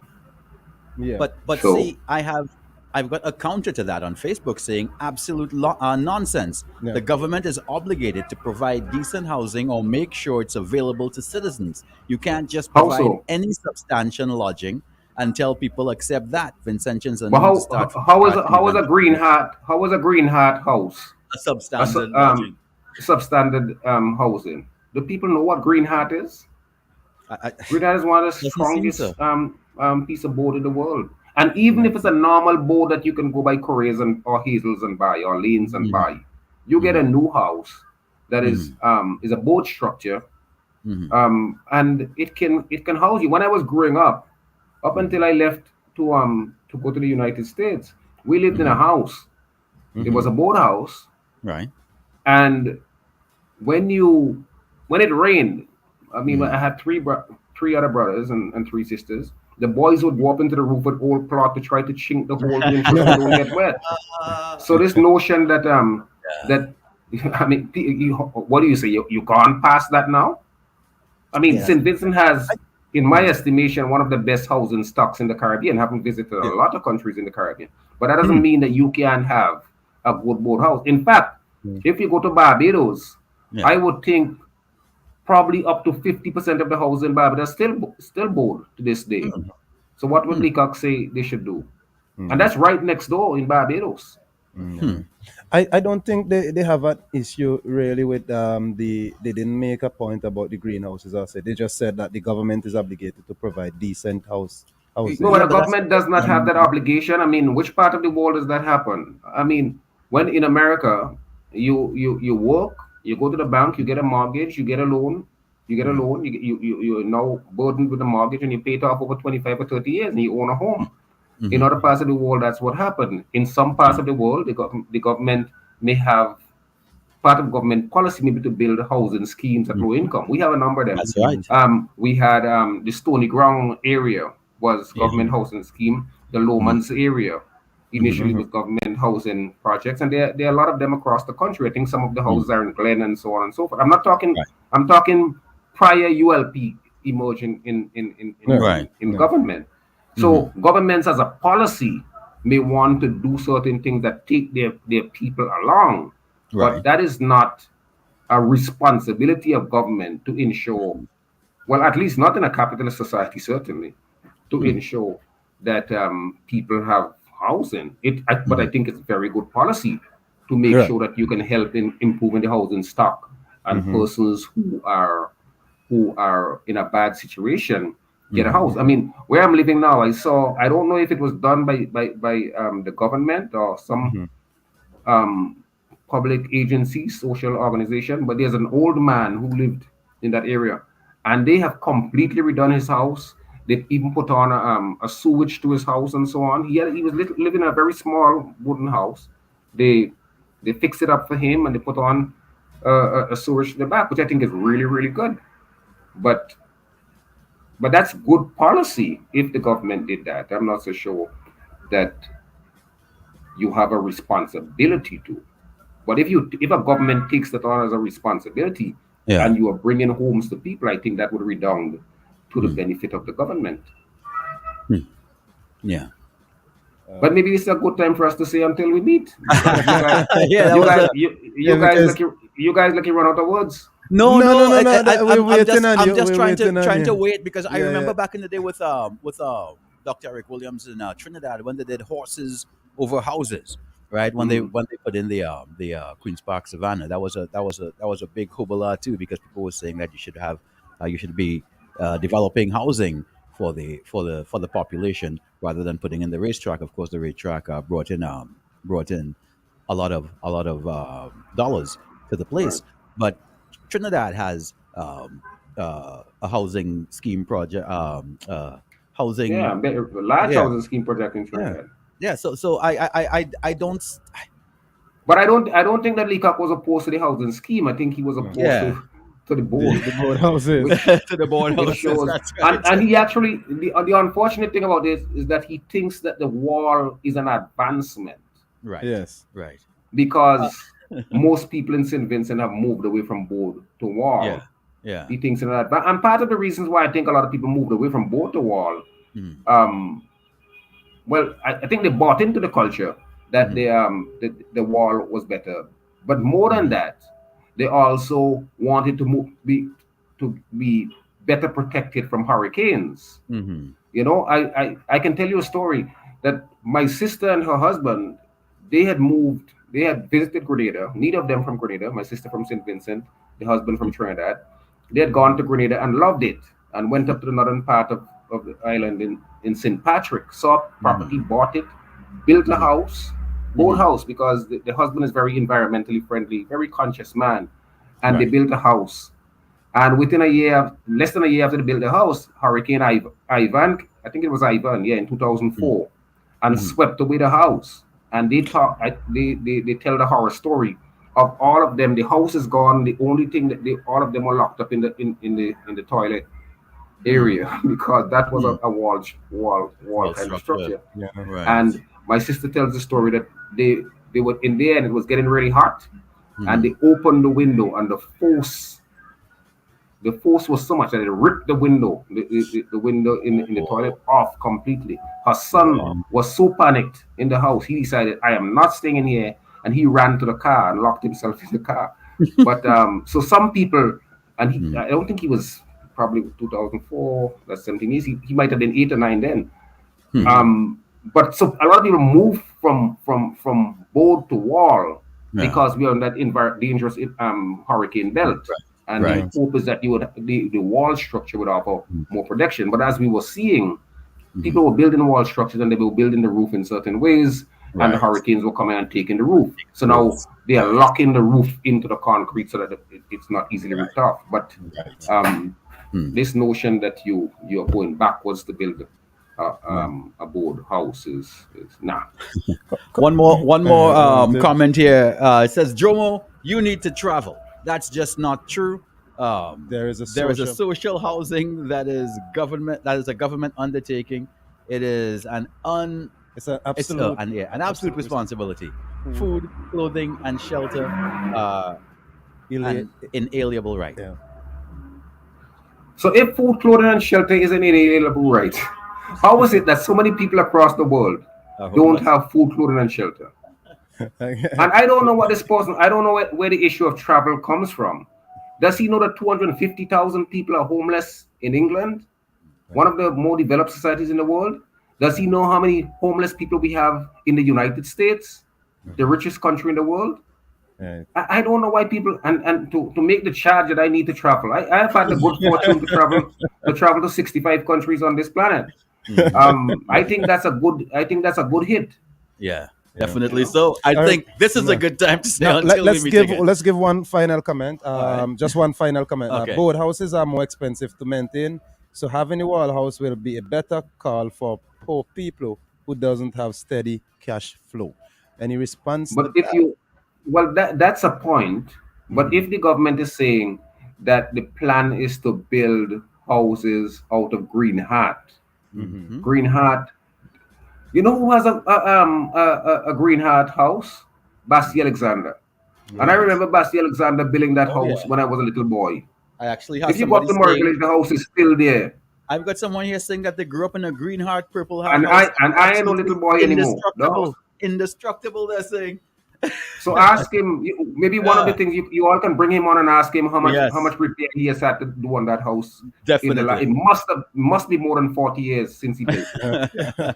Well, they say it's like a 60-year structure. Yeah. So I mean, if the government holds true to the idea of building a Green Heart house for residents as a replacement, that's a good investment. There you go. And people should embrace that with both hands. Right. All right. Let's take morning. Last call. Morning, Mr. Thomas. Good morning. Morning, everybody. Good morning. Morning. Do we grow and produce Green Heart in St. Vincent? No, the idea is to bring it over from Guyana. They're buying it from Guyana. Yeah, so what is cheaper, the Green Heart or buying cement and using our local sand and gravel and making blocks so local people could get jobs than buying Green Heart out of Guyana and inflating the price of the Green Heart because 10 people had to make money from it? Well, I'm not so sure which is cheaper. I'm not so sure. The blocks would, Mr. Thomas, the blocks would be way cheaper, but 15 times cheaper than the Green Heart. Okay, it may be, but if the government is offering to build, what is the problem? You see, I don't think the question here. Hold on, Carla. Hold on. I don't think the question here was cost, as I understood it. Right. The question was to go back to board. Not the words go back to. Yes, yeah, but my point is. No, but that's a different point. You can't argue outside of the context of the conversation. No, the point is the government would always look to try to import stuff because that is how they made the extra money. How so? Okay. How so? No, take me there. How so? He said how so? That is how individuals in the government make extra money. How so? If the Ministry of Communications and Works import 10,000 sheets of Green Heart, how does many people in the government make money from that? Okay. No, help us now, please. We could talk about that privately, because I don't want anybody to get any legal letters. Okay, sir. All right. Thank you. All right. Mario, Yeah. perfect time. Until we meet again, yeah? All right, sir. All right. Awesome. Hey, man. Jomo is always bringing the thunder. He's always bringing the fire. All right, it's time for us to take a quick break. We've got Mr. Weeks. Boy, something wrong with you, Mr. Weeks coming up right here, Boom 1069.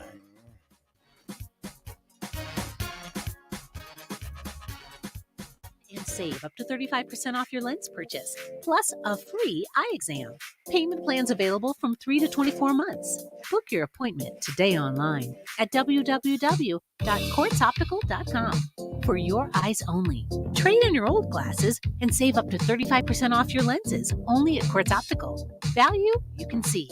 Special conditions apply. Isn't it good to know that no matter where you are, you're covered by a company owned by Vincentians? Isn't it good to know that no matter where you are, you're covered by a company owned by Vincentians that understands your unique insurance needs? At Metrosint General Insurance Company, we've invested 50 years of service to guarantee that you have the peace of mind that you deserve. When it comes to motor vehicle, property, employer's liability, business insurance, and much more, we've got you covered. Our professional and friendly staff understands your needs and ensures you understand your options. Metrosint General Insurance Company.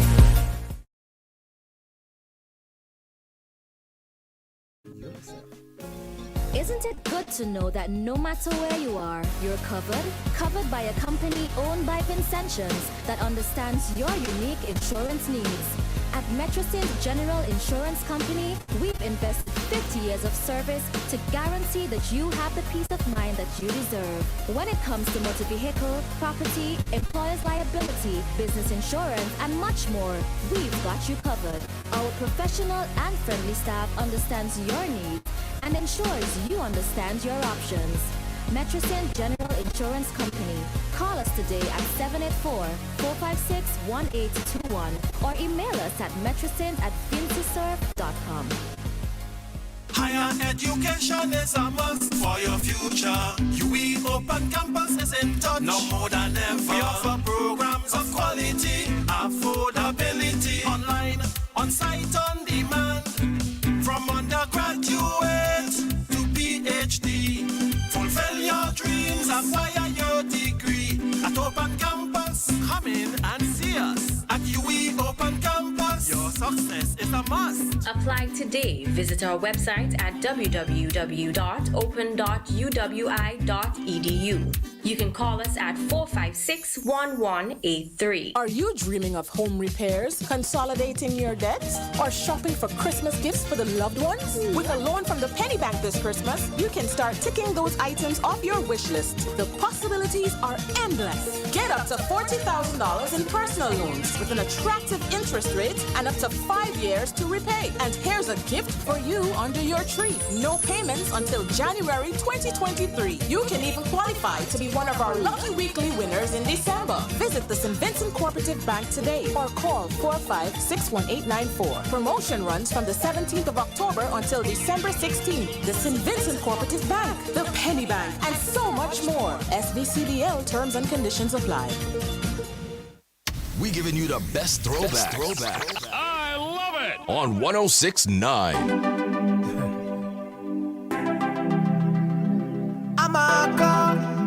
Stalker. I love my life. Hey, for all those who are locking down to Boom, it's Throwback Thursday, man. You gotta love your life. No, now we don't know what tomorrow might bring, cause the future, the hours away. So me, I live my life today. Me, I live my life today. Yeah, so long me make me talk what I want to talk. Me have enough to say. So me gonna live my life today. Me gonna live my life today. So everybody help me sing it out. Me love my life. Me love my life. Me love my life. So me I live my life today. Me love my life. Me love my life. Me love my life. So me I live my life today. Make a change, don't make nobody stress you. Don't make no blood pressure, make your life left you. Never you hurt a soul unless you have to defend yourself if them try test you.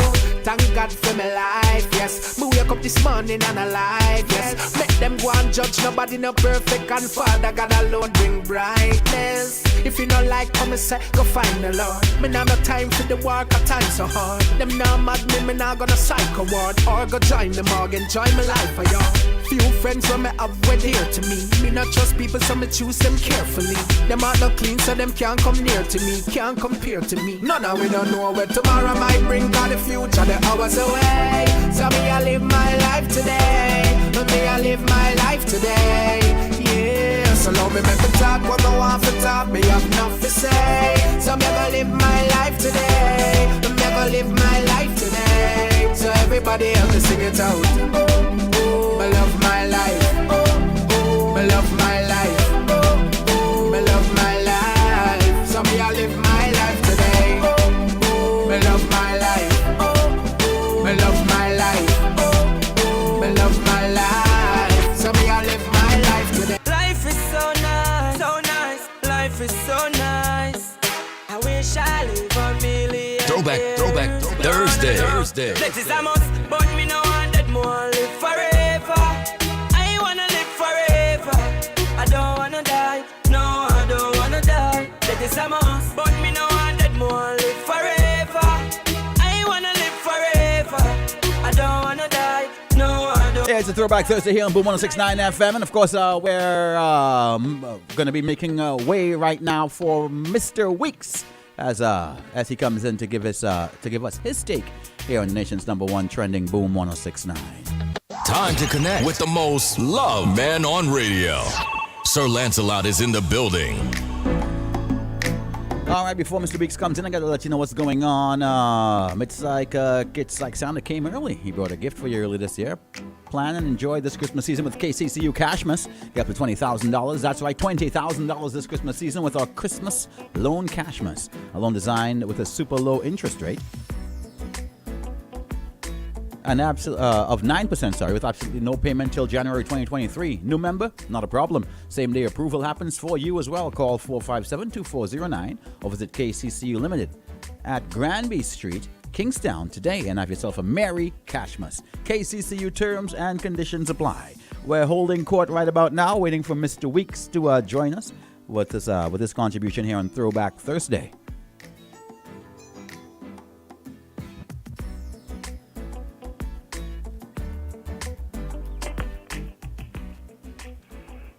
Hi, good morning. Hi, Mario. Good Mr. morning. Weeks, how you doing, my friend? I'm good, you know. That's good to hear. How shady love to psych up. You were going to ask a question, you know. Sorry? Shady, no, you were going to ask me that question. Good morning. Well, he knows that Throwback Thursday is his favorite day, so. Yeah. That's my favorite day, man. That's right. Sometimes he just reminded me of the weekend I spent in Port Antonio. You know, the country set na Mario. And again involved with you and Shady. Morning, Fernando. Good morning. Good morning. Shady, good morning. Morning, Mr. Weeks. Greetings to all who are listening. Mario? Mr. Weeks, well, I'm going to ask you. Did you hear the statement from Mr. Leacock? I don't know I need to add anything to that. You don't want to add anything to that? If I add anything to that, I may just ask a question. Who or what was talking at that? Oh, gosh.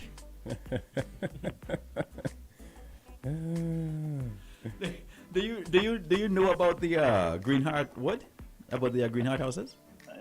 Yeah, my father spent his life in construction, and since I was about 10 years old, he involved me. So even up to today, as I say from time to time, the number of nice houses across in Vincent. When I pass them, I feel proud because I would have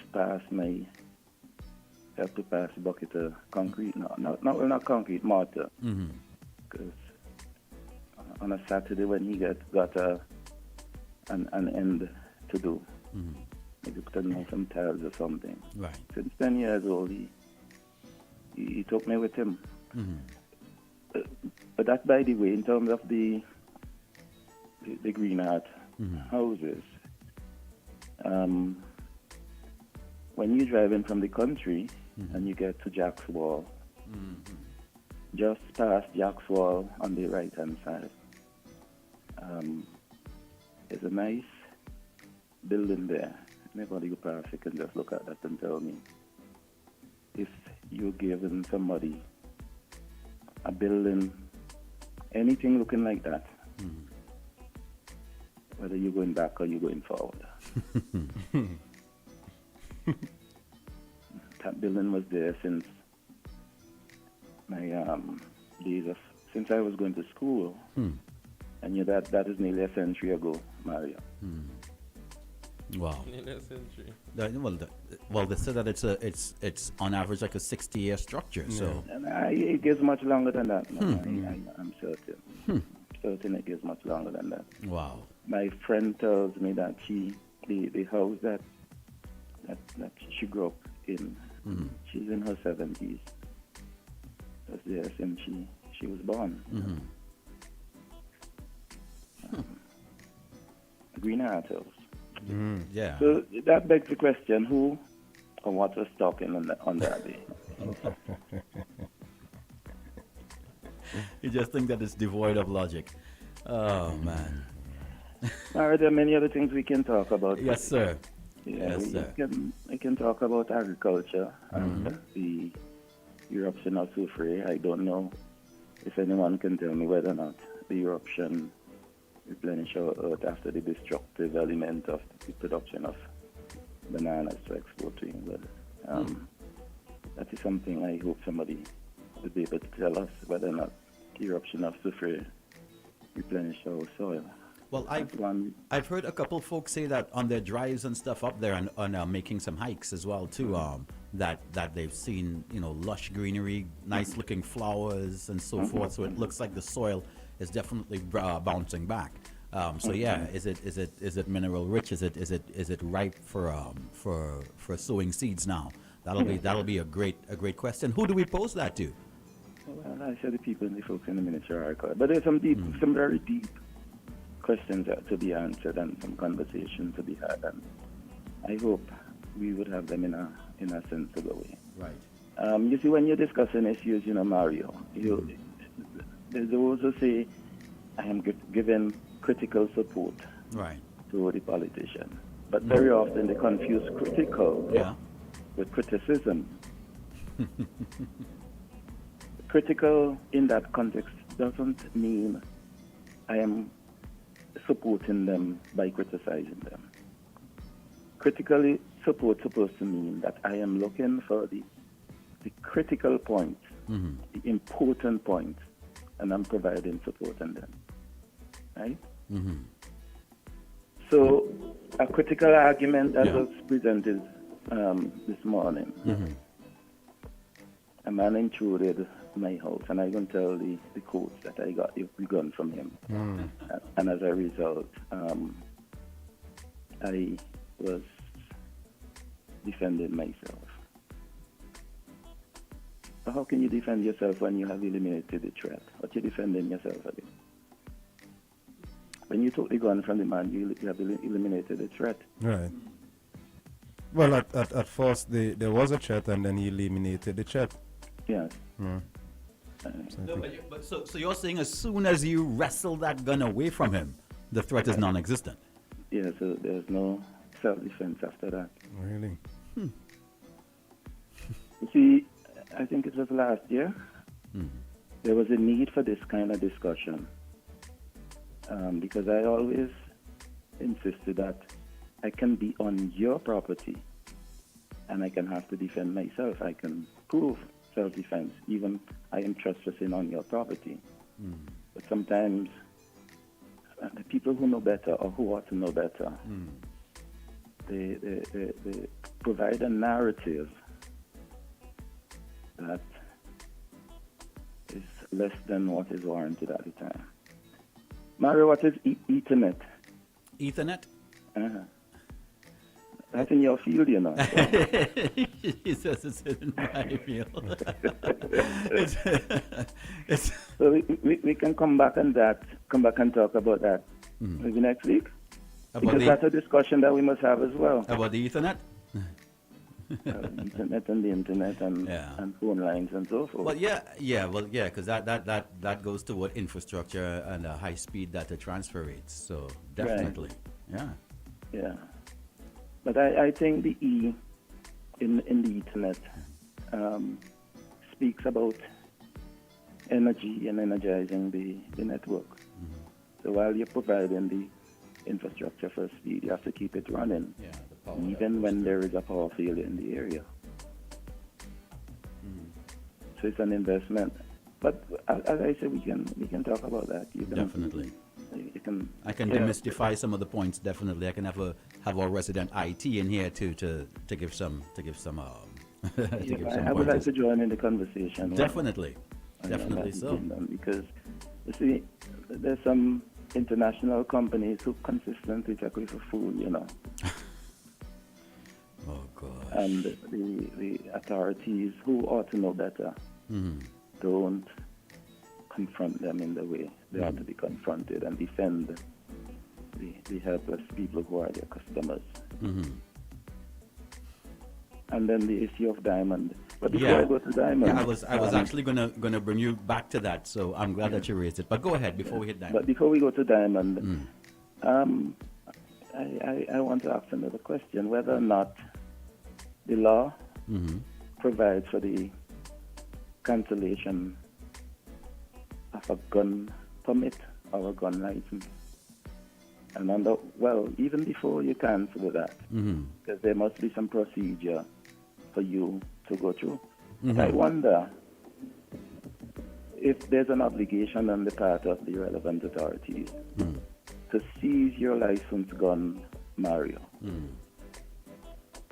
during certain circumstances. And if that's the case, why it's not done? And if the authorities who should have done it didn't do it, should they be charged? Should they be tried for criminal negligence? What circumstance do you think would dictate that? And don't tell me I'm just leading you down a rabbit hole. I let you down there, so I'll be prepared to take you. Yes, sir. We're not getting to the bottom today. You know? We're just dropping these things so that we can think about that.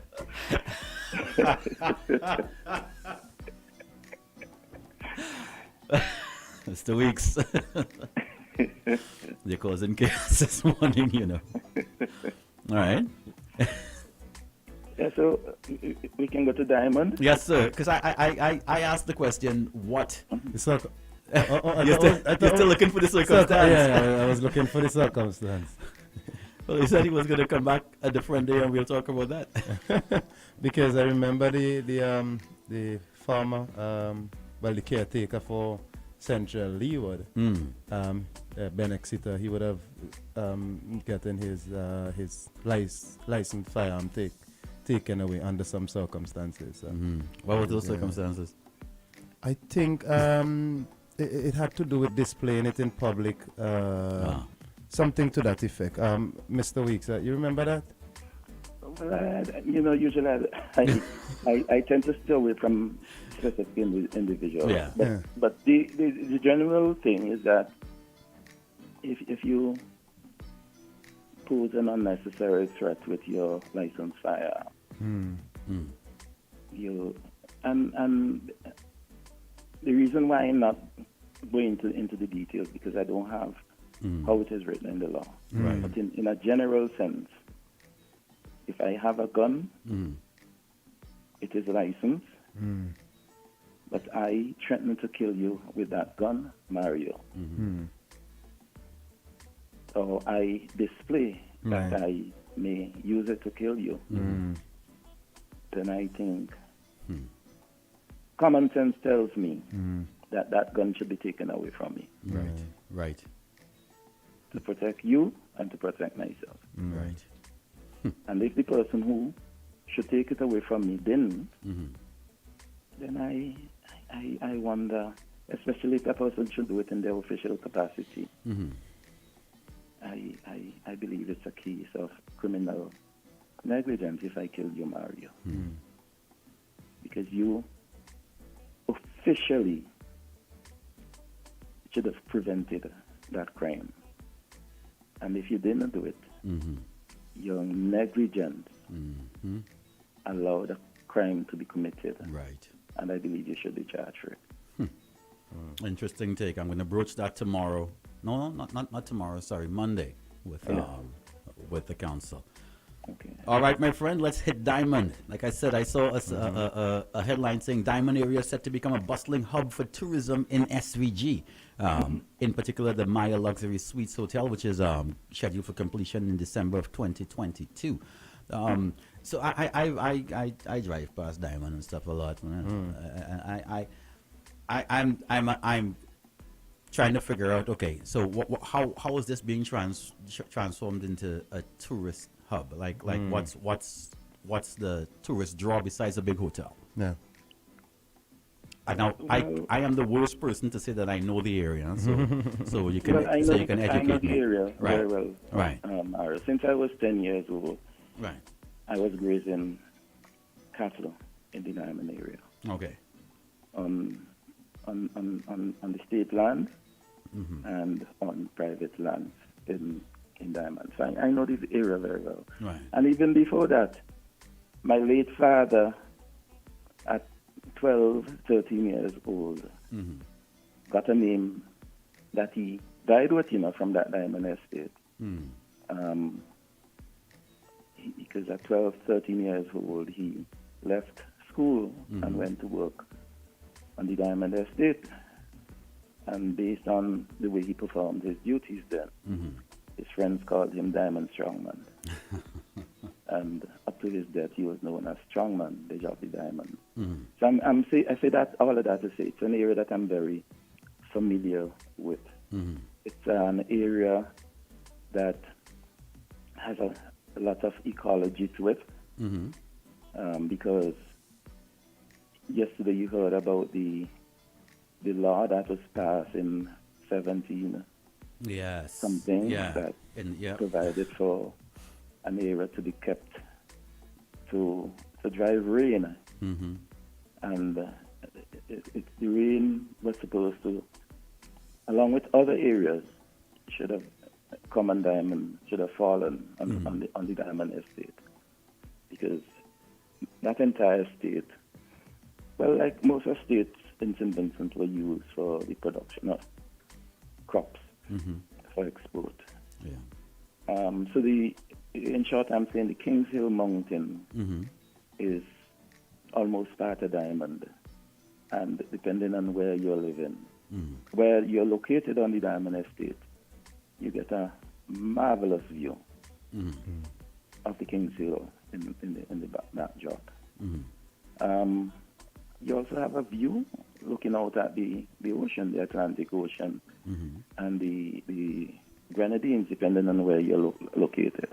So in other words, depending on where you are in Diamond, you have excellent view as well. We are known for black sand beaches, but because Diamond is on the windward coast, or the southern part of the windward coast, it's exposed to the Atlantic Ocean, and therefore it doesn't provide much in terms of a beach. Even though in my growing up days, we spent a lot of time bathing there, certain areas. But I don't think it's something we can say to the visitors, yes, we have beaches. Okay. But I think the most important attribute of Diamond as a point for tourism is its physical, geographical location. Diamond is maybe less than 3 miles, less than 4 miles certainly, away from the Argyle International Airport. And we know, you and I know, Mario, and many of the persons who are listening today know, that in any part of the world, you have some huge, well, sorry, not any part of the world, but in many places around the world, some huge hotels that are located on the airport premises, or in close proximity to. Okay. In close proximity to the airport. Quite often these are business type facilities, and I think the investor in whose property is almost complete took that into consideration, because I overheard, I was not paying close attention to the news at the time, but I think he's providing conference facilities that can host up to 100 participants. Yeah. That's a huge conference room. And therefore that provide the facilities for conferences and for business meetings and so. Right. In Diamond, we have a hospitality institute. It is part of the community college, which I hope one day will become a university. Hope that would happen sooner rather than later. But the Hospitality Institute provides training for persons in the hospitality industry. So it trains persons to work in hotels and on ships and so forth. Because there's a marine component to it as well. Right. And I know part of the thought when they were developing that institute was to build a very small hotel in Diamond. But with the coming of the international airport, I believe that idea was upgraded to a better business type hotel, where you can host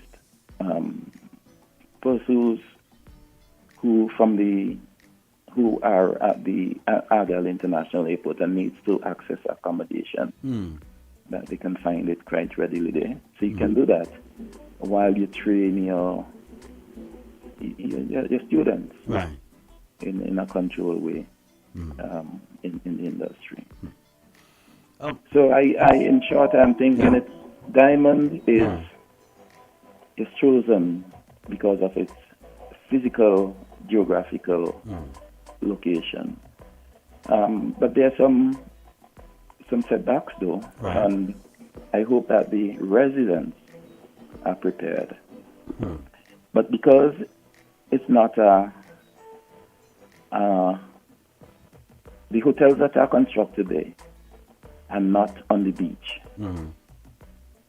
I am confident that there will be many activities to drive business to these hotels.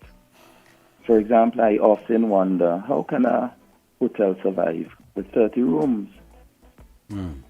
I don't think the guests can pay for, just the presence of guests can pay for the maintenance investment, no? Yeah. Just 30 rooms. So therefore, as I said, they would have to provide good restaurants. Right. And very importantly, a lot of entertainment. Well, Mr. Weeks, I was going to challenge you on a point you made because you said that there are places, and I can attest to this as well, that have airports in close proximity. Hotels in close proximity to the airports. While that's so, those places are normally very busy travel hubs, i.e. Vancouver International, Calgary International, Toronto International. JFK, etc., etc. So I can see a need for a hotel in close proximity because you got people, with flight layovers, etc., etc. I don't know if the air traffic justifies that. Well, but you, in your examples you used, you didn't tell us about Grantley Adams and Piarco. But these are still, Grantley Adams and Piarco, they're still busy hubs. I mean, Grantley Adams is one of the most traveled airports in the Caribbean. And of course, Trinidad has always been long standing. Right. And these have layovers to all different kinds of countries, etc., etc. So again, how does the foot traffic justify it? So air traffic. So here what Mario? Yeah. Grantley Adams, yeah, and to a lesser extent, Piarco, had a lot of the traffic, because we had to go there. St. Lucians had to go there. Right. Grenadians had to go there. So that created a lot of the traffic for them. Right. Okay. So, but in March next year, Mario, St. Vincent is expected to have a daily flight coming out of the U.S. That in itself, to me, indicate that traffic is increasing and traffic will increase. So I am confident that Argyle International Airport will see significant increases in traffic as we go along. Right.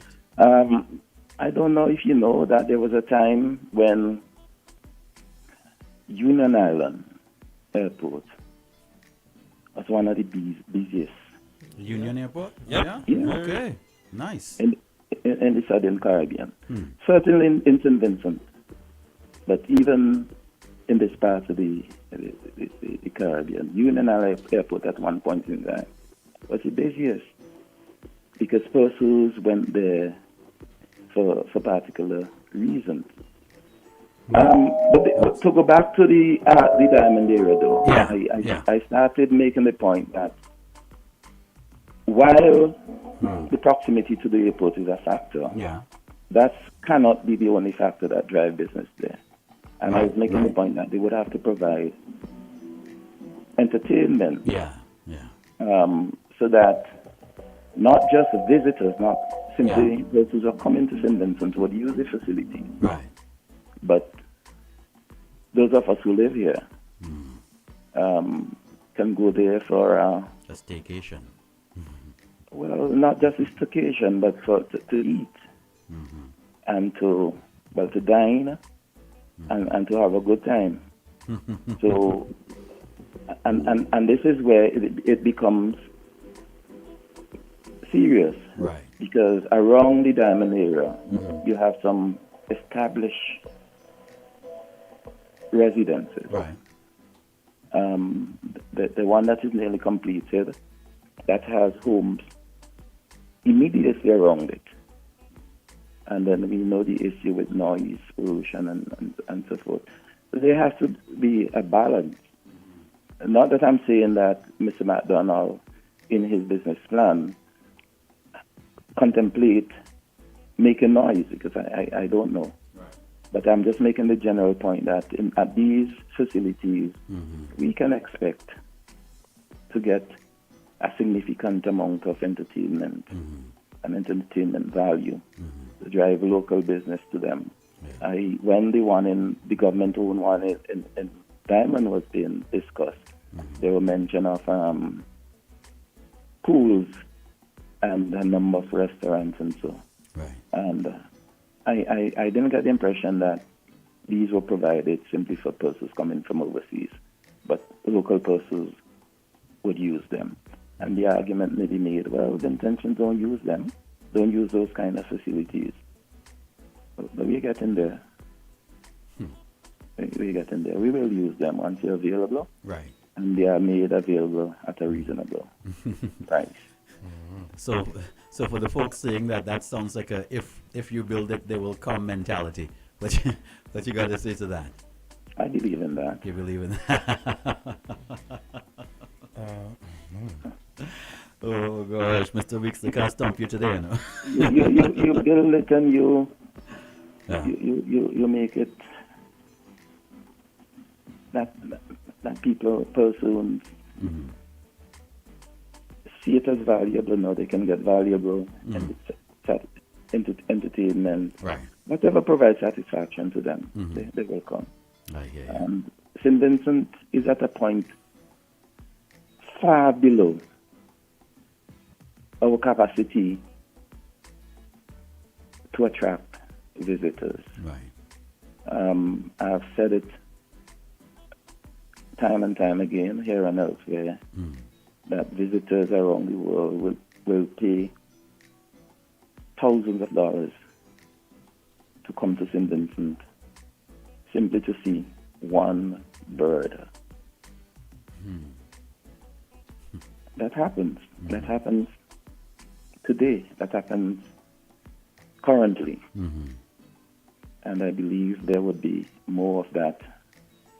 And I just use the one bird as an extreme example. Yeah. But the persons who come and they go into our forest to see our snakes. Right, right. Because we have some plant life, some animals that are not found anywhere else in the world. And there are many persons around the world who pay to see these, whether it's the plant or the animal. Right. But we have a lot of potential, Mario. We have a lot of potential. Yeah. But in utilizing that potential, we have to think integration and linkages. We have to make sure that our agriculture, our transportation, our wholesale retail trade, all of the sectors in our economy are linked and can. And what is better to link them than the hotel and restaurant sector? I am very optimistic with your points there. I mean, I'm glad that you could reframe that, because like I said, I was just counting on just the airport traffic and so forth and so forth. So, and the view on the beach and stuff like that. But it's really nice that you could shift my perspective there. We do have the folks from the NTRC side doing the I-code, but I did want to broach some topics with the environment after we spoke with the guys yesterday, but our time will not permit. And I know that you're a big advocate of keeping the environment safe and sound and I once had responsibility for the environment. Yeah. Mario, both health and sustainable development. You see what I mean? All right, so we'll have some good discussions next week about the environment, about things that we can do to help, and of course things that we're doing now that hurt it. not can do, Mario. That we must do. I like that. I like that. All You right, guys my have a friend. good weekend, man. You as well. You as Thanks, well. man. Awesome connecting with you. See you on Monday. Thank you. All right. Lots of folks weighing in as well too, saying that we must, as a people, work together to make SVG a better place. Someone also said, let's stop playing politics in what we have and try and make it work. Yeah, I like that. Definitely. Someone says, develop a proper tourism package and people will come. We are blessed with the Grenadines, but it's not being utilized properly as a tourist destination. If it did belong to BIM, you would see the difference. See, I'm trying to go all dialect with it. BIM is in reference to Barbados. Oh, come on. Of No, course, just I checking, know. I know, Gosh, what's that? What you but think? I'm just informing, Just just treat in me- case you know. Gosh, if I'm telling now, you say, boy, you see, you could have tell me that. You forget that? What the? How you look at you? Look at you. One come down from there. Listen. One come All right, we take a short pause for of course. We got the folks from the NTRC on the outset as well to talk about iCode. So hopefully Fernando can get intelligent with the folks here. All right, keep it locked on. What do you say? iCode, and you can start coding. And you know nothing about coding. I don't know about coding either. I know about coding. So you could build my website. Yeah. Not from GoDaddy and just drag and drop it. Evelyn Simari, you don't know it not Trinidad. Well, yeah.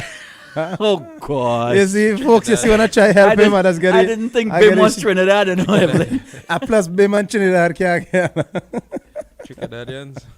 Oh gosh! Mario, we just trying to help you, man. What we have here? Play the ads. Sorry, oh jeez. We have a caller. Caller.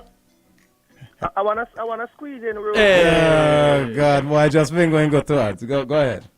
I know, but my Mr. Weeks is song good on a Mr. Weeks. But what are we doing as a country to put our product out there? And you mentioned a point I made weeks ago that we have bird watchers who go come and see our Amazon Migindi. I might say name wrong because my name is Amazona Gildingi.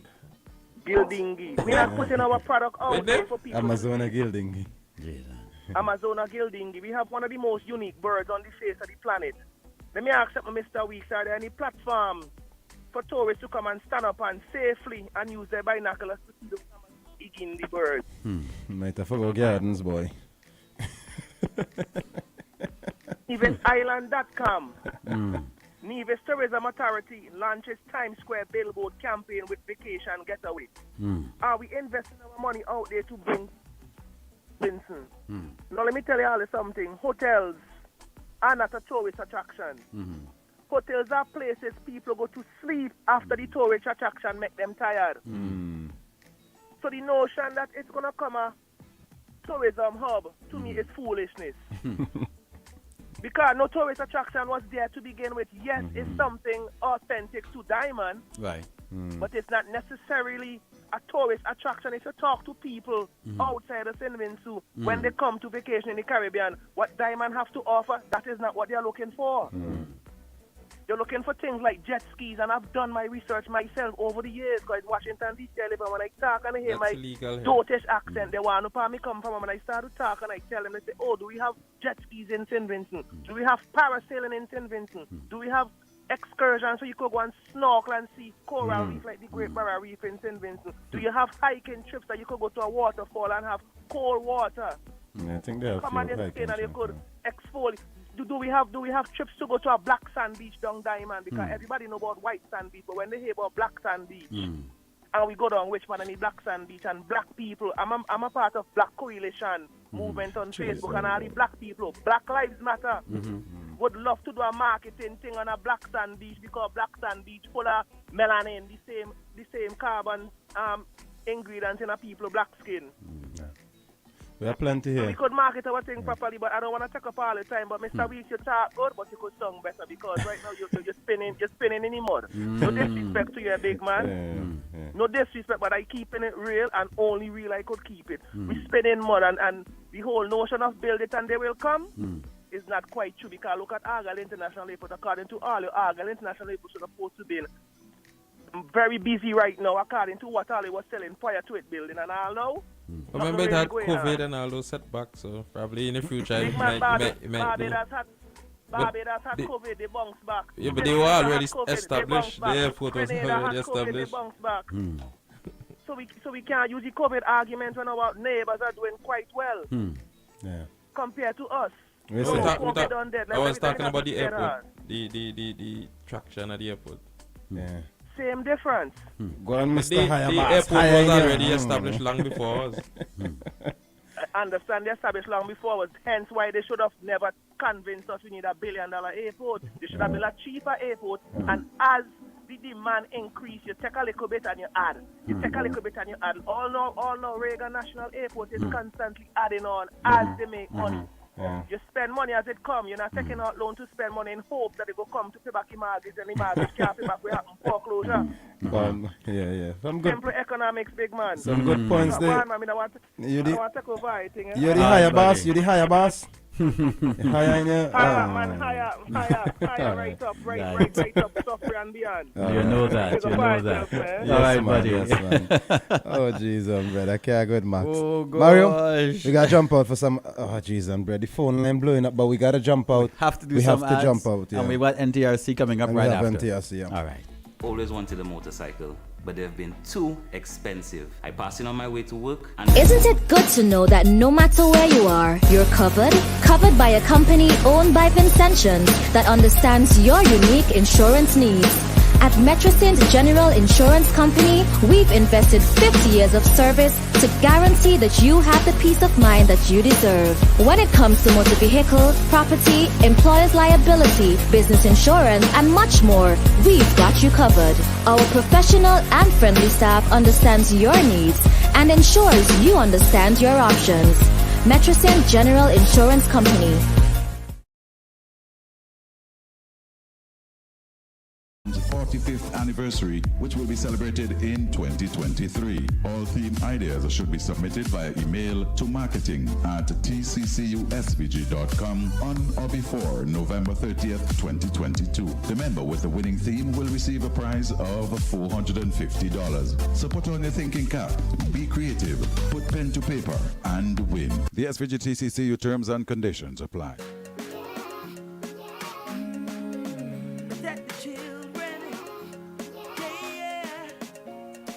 Afraid to speak out, teach the kids their rights. Physical and sexual abuse must stop. Join me in this fight now. I want you to see suspect say among friends and families. See suspect say in the schools and communities. Children of the future, they depend on you. Report to the authorities. That's what you should do. You see the signs, do what's right. Put a stop to child abuse. See, suspect say among friends and families. A message from the Child Development Division within the Ministry of National Mobilization in collaboration with UNICEF. You can run when you top it up, switch it up, side it up, on the love. Easy wins with love. Easy wins. Catch the easy summer vibes with over $70,000 in cash and prizes. Just top up $10 or more. Activate a prepaid plan, switch to Flow, or bundle your home services to get your share of $70,000 in cash. Data, Samsung Galaxy devices, shopping vouchers, and more. You can win when you top it up, switch it up, side it up, on the love. Easy wins with love. No terms and conditions apply. It's covered, look at the place covered. Browse all you want, post all you want. Look at the place covered, look at the place covered. Do what you want. Isn't it good to know that no matter where you are, you're covered? Covered by a company owned by Vincentions that understands your unique insurance needs. At Metrosint General Insurance Company, we've invested 50 years of service to guarantee that you have the peace of mind that you deserve. When it comes to motor vehicle, property, employer's liability, business insurance, and much more, we've got you covered. Our professional and friendly staff understands your needs and ensures you understand your options. Metrosint General Insurance Company.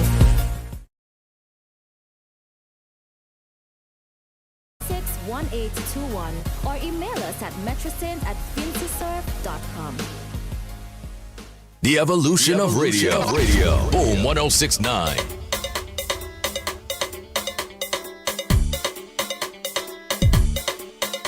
I could feel it down in the Caribbean, coming away from we motherland. Coming. And we painting all of the house of nights. When you see it, you must look twice.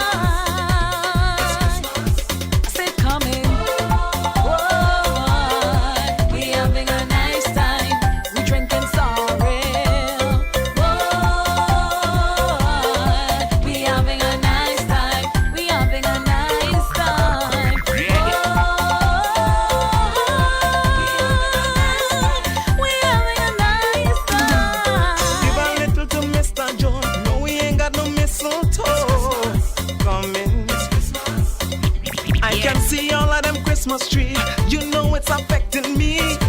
It coming, bring the feeling. We having a nice time. This Christmas feeling. Say what? We having a nice time. Bring the feeling.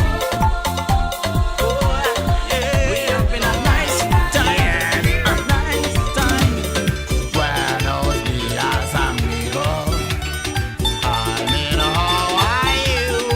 Compliments of the season to you. May all your dreams come true. But right now this is what I want you to do. Let me rum for the Christmas. Why you behaving like that, boy? We could drink a flask, we could drink a nip. If you have a bottle hiding, bring it out to me. Oh, mama mi my yo. Why viva viva yo. Chino carruai si abui carasio. Baba vida olida si no more. Roti and egg. Peanut butter and turkey leg. Who cooked the steak?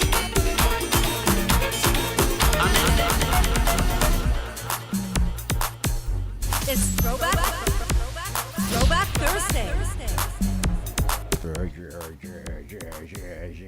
Yeah, man, Christmas spirit. Shady. You're mad with it, yeah. Raymond.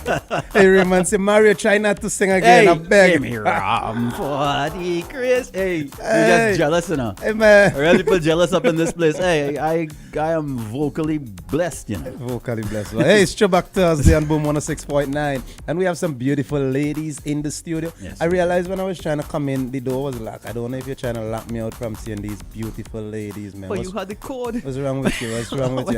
I almost think you changed the code and all these things. Talking about code. Talking about code. Who we have in the house? We've got the ladies here for the NTRC iCode competition. Understand? And they're going to be letting us know how they shape young minds and, of course, develop the talent here in SVG. The iCode competition, it's been on for a bit, right? Yeah. So they're going to let you know what stage we're at and what's happening. So take it away, ladies. Good morning, everyone. My name is Ria Lewis, and I am the Consumer and Public Relations Manager of the NTRC. My name is Eustacia Walton, and I'm the Public Relations Officer.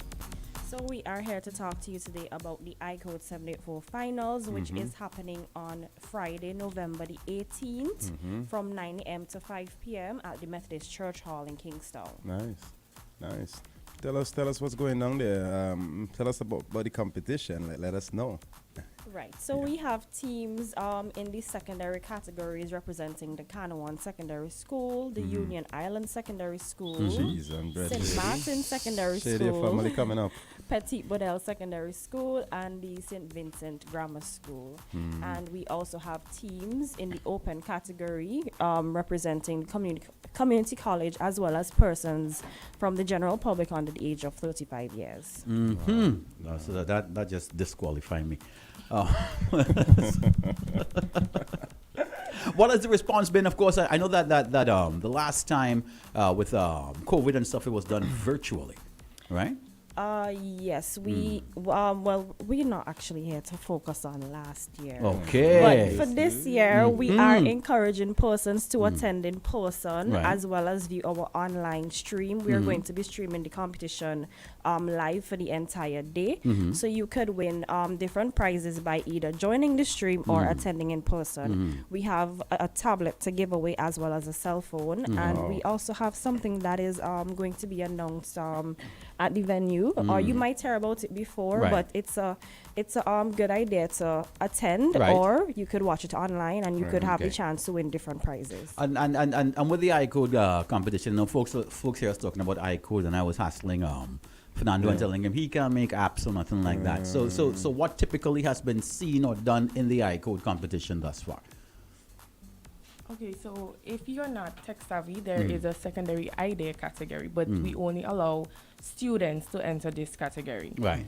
And if you're tech savvy, you could enter the open category once you're under the age of 35. Right. So if you're over the age of 35, you still don't have an excuse because the secondary school students need a mentor. Okay. So you could give them your idea to present for So you. you just And the mentors also win cash prizes as well. So you still have nothing to lose. How much does a mentor win? Up to $1,000. I could do with that. I could do with that. So for the idea category, the mentor would get $750, and for the mobile app category, the mentor would get $1,000, and that is different from the prizes that the students win themselves. Right. So we have cash prizes up to $5,000, and the winning team, 2 members of the winning team for the open category are going to be sent to Barcelona, Spain in 2023, and that is all expenses paid on the NTRC. Nice, nice. That's amazing. So how there's just so much things happening right now. So much tech, because I love tech. With the student categories, right? How has the response been? Has it been overwhelming? And what kind of ideas are you seeing, if you're allowed to speak about some of the ideas? Well, I'm not gonna go into depth about ideas. Not depth, but some of the things. But I want you to view. I want you to come or view it online. You're saying anything, If I tell you everything now, then not everything. I just say, boy, I see a man do something. Okay. Okay, so just off the top of my head, there's this one team that has a app that basically it maps out potholes in St. Vincent. What the So basically, the app is going to be finding potholes, and then it's going to be in conjunction with Bragsaw, as well as whoever does road work. So it would let them know where a pothole is, as well as letting the public know where a pothole is. I think the app just go and have a sign saying "Don't drive today." Too much potholes. But that's actually pretty innovative. So it's supposed to help. It's supposed to help the government find and fix potholes speedily. Quickly, right? Yeah. That's an amazing idea, and that's something that directly correlates to what we're doing on the ground. So you can see instant turnaround with an idea like that. That's amazing, man. Yeah, boy. And that's coming out of SVG. Somebody mapped that from SVG. Yeah. So one of the incentives of the competition is the apps or ideas must be in relation to a business, whether it's in the public or private sector. Okay. And it's supposed to help improve the way that business operates. Right. I start to think now, boy. You start to think. Come up with an app, boy. So next year for sure we have protest. Okay. Protest. That's not good for business. we're also allowing the public to vote for the teams. All right, Yes. all right. This will give the teams at least 1 point. Okay. As well. Yeah, the voting is counting towards their final marks How- at Right. the end how- of the competition. okay. After each category, after each category has presented, you have the opportunity to vote for your favorite team. You can vote more than once, as many times as you want. Like I said, it counts towards the final grades for the team. Yeah, but how do you vote? You get a ballot box We have a link that is going to be posted on our Facebook page as well as Instagram. Right. Those handles are NTRC SVG. We would also be posting our live stream link on those platforms as well. We will be streaming on YouTube and Facebook. All right. So once you're there in person, because I know that we're trying to drive people to the event. Though the voting is online, you'll be able to probably have a kiosk there that you can. No, we have Wi-Fi. I assume that everybody. Oh, so everybody has had to do it on the has a smartphone. device right Okay. now. So Okay. we have Wi-Fi that You're is going to be assuming that? open at the venue. You could vote on those devices. I have a dumb phone. You get Yeah, good flip phone. phone. Nah, don't bother with him. It didn't even flip. Don't bother with you. Don't bother with you. Why here and here. Yeah. All right, and this is the I don't want to mess it up. The finals, right? Yes, this is Okay. the finals where all the prizes are going to be announced at the end as well. You would get to see who is traveling to Barcelona, Spain next year. I know. Petrius Gums. He was very much involved in robotic and apps, I think, as well. He's somebody that's participate not often because he have St. Martin. He has, yes. He's the mentor for the St. Martin's team. Nice. So Nice. He getting a small thing, ne? Well, it's good to see that evolution. So those that have been in the business for a long time, and those that can swoop the competition, it's nice to see them mentoring and making sure that they can spread that. Have you seen a lot of that mentoring happening, or have you seen the benefits of that mentoring happening since you guys have been doing this? Generally, in the past, we have never had much of an issue with the students getting mentors. It's Right. usually a teacher from the school, and they would be familiar with the competition, so Right. they're always willing to help. Also, it's a good initiative. It helps with group work. It helps, to bring the members together as well for a greater cause. Definitely so. And we've been talking about extracurricular activities and things that young folks can get into that keeps them productive and keeps them creative. So this is definitely something that we want to encourage people to not just participate by way of going down, but making sure that you get as much information as you can, so that if you can't do it this year because it's they are finals, then next year you're definitely in line to get it done, right? So how can folks participate not just on season but off season with the iCode? Well, one of our biggest asks is for sponsors. We encourage anybody, any business who is listening, who is able to help. If you could contribute to our competition in any way, it doesn't have to be monetary value, like Boom FM. Boom FM has always been every year. You help us to get the word out, so that goes a long way. We it's not competition where we make money from it. So we are gonna need a lot of financial backing when it comes to the competition. So the sponsors are very, very critical. They also help with the prizes as well. That these participants feel, they feel good when they get something out of it, even if they don't place. Right. Chamber of Commerce, you listening? Yeah, you gotta send some people this way, huh? Yeah. Have you seen a lot of ideas from previous contests adopted? One of the things that I would say is that there are a lot of similar ideas already in existence. For example, you have many food delivery apps. So it's hard to say that this particular idea came from the competition, but it could have been influenced by something that was heard from the competition. Nice. We also want to encourage persons to join with the students. Don't just take their ideas and make it your own, but get together with them and help them bring their ideas to life. Right. This could also give them motivation to keep on entering the competition as well. Right. But that brings up an interesting point. How do you safeguard, protect against idea plagiarism or me having the resources and saying, hey, you see what she said there? How you gonna do that? How do you normally protect against that? That is a little bit tricky because, Right. like I said, you can have an idea that is similar but not the same. So then it's difficult to say that this was copied from XYZ. You know, like copied it from Mark or John. You know, Yeah. it's difficult to say so. But like I said, there are similar ideas we have been seeing coming out from the competition. So. What we encourage is for the students to sign a copyright agreement, Great, and great. then they have this say in what is going to be done with that idea. That's awesome because that also sets them up for business later on as well too. If they're supposed to continue on, then at least they got the basic foundation to know to copyright your ideas and stuff like that. That is wicked. Give us those social media handles again so that people know.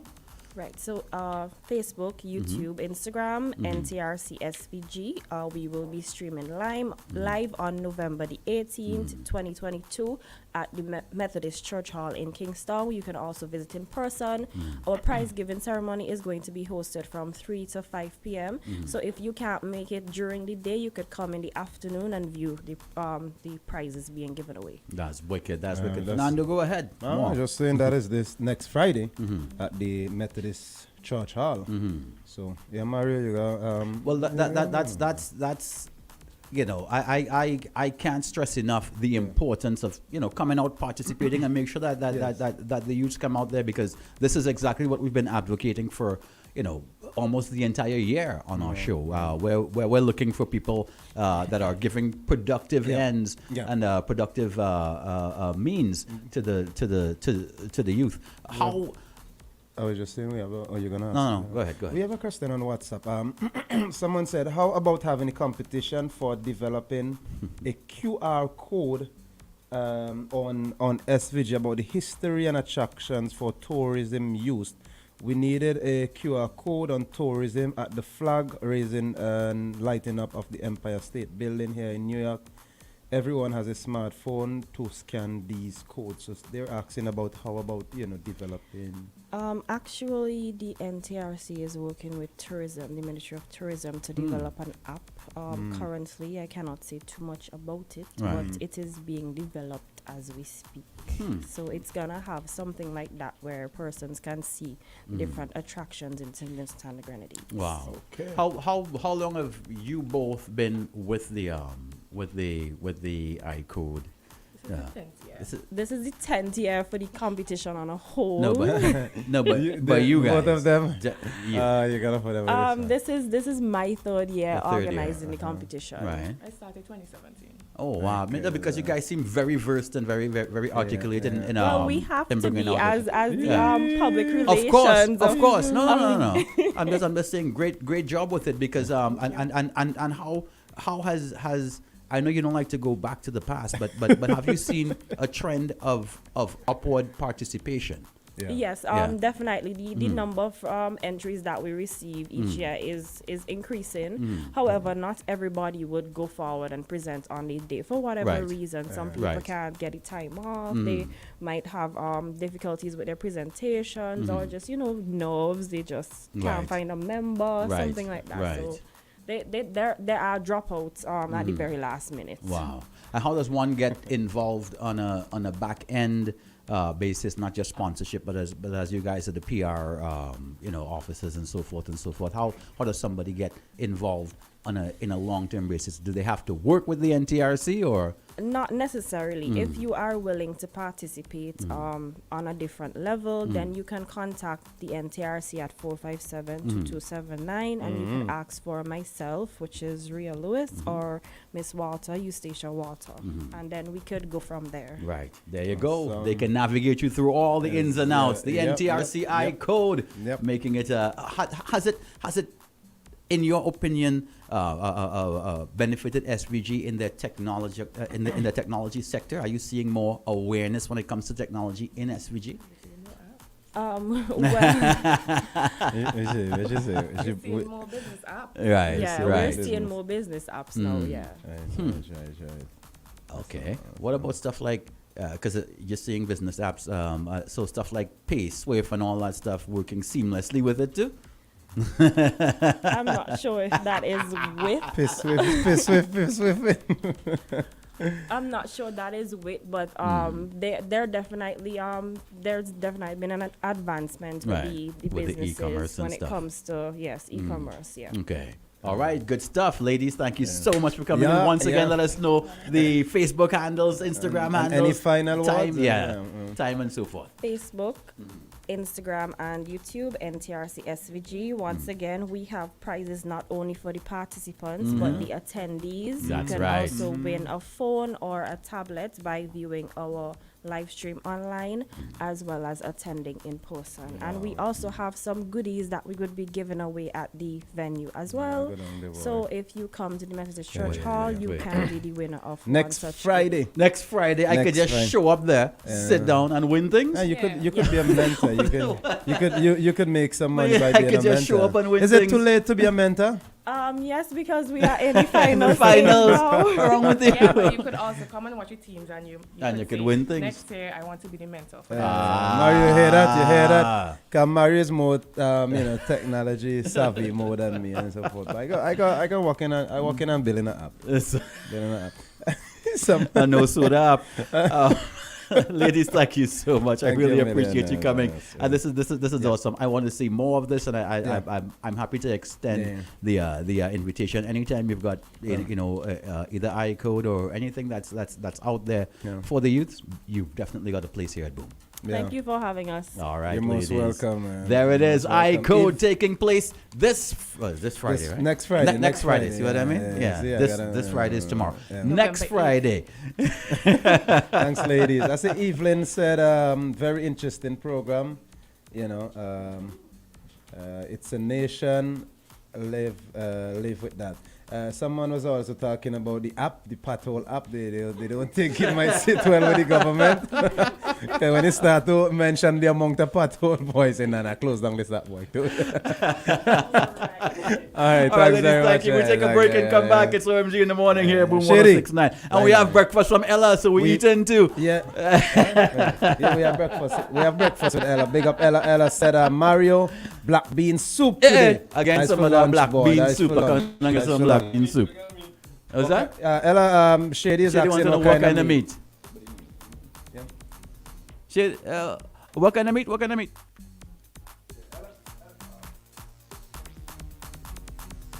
Yeah, Ella, I think Shady is asking what type of meat you have in that soup, or maybe it's just black beans and thing. We want to eat the. No, Bert, it's not sausage. It's not sausage soup. What's wrong with We'll make a sausage What's soup. wrong with Bud? Bert can't cook enough. Nobody wants to see Luther climb the Empire State. But Luther didn't. Oh, God, Bud. Anyways, we've got not council. Pastor. We got pastor coming up. Dr. Richards will be in. No, you're gonna- you cannot manage time. It's not me, you've been asking a million and one question. I was looking at you. All Man, right. let's We take a break and come let's back. take a break. Isn't it good to know that no matter where you are, you're covered? Covered by a company owned by Vincentions that understands your unique insurance needs. At Metrosint General Insurance Company, we've invested 50 years of service to guarantee that you have the peace of mind that you deserve. When it comes to motor vehicle, property, employer's liability, business insurance, and much more, we've got you covered. Our professional and friendly staff understands your needs and ensures you understand your options. Metrosint General Insurance Company.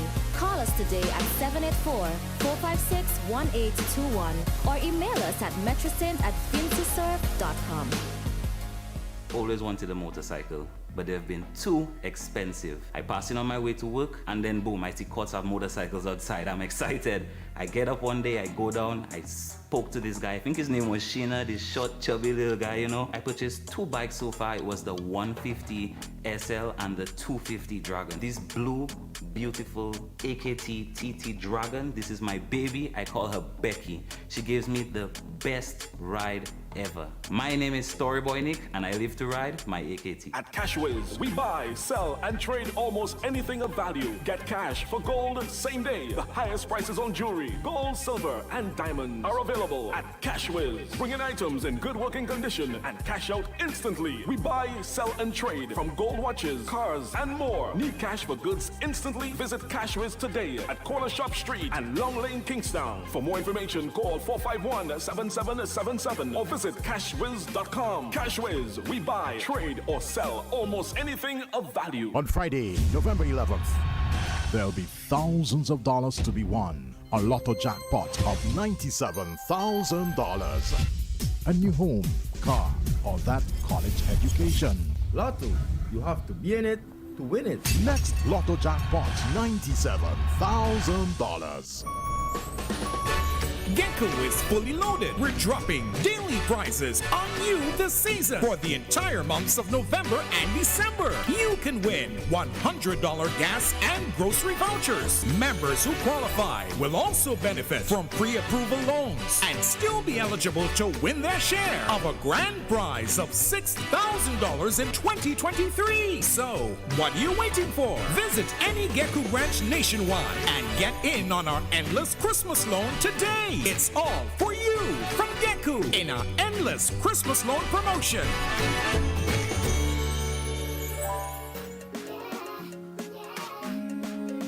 Protect the children. Yeah. Don't be afraid to speak out.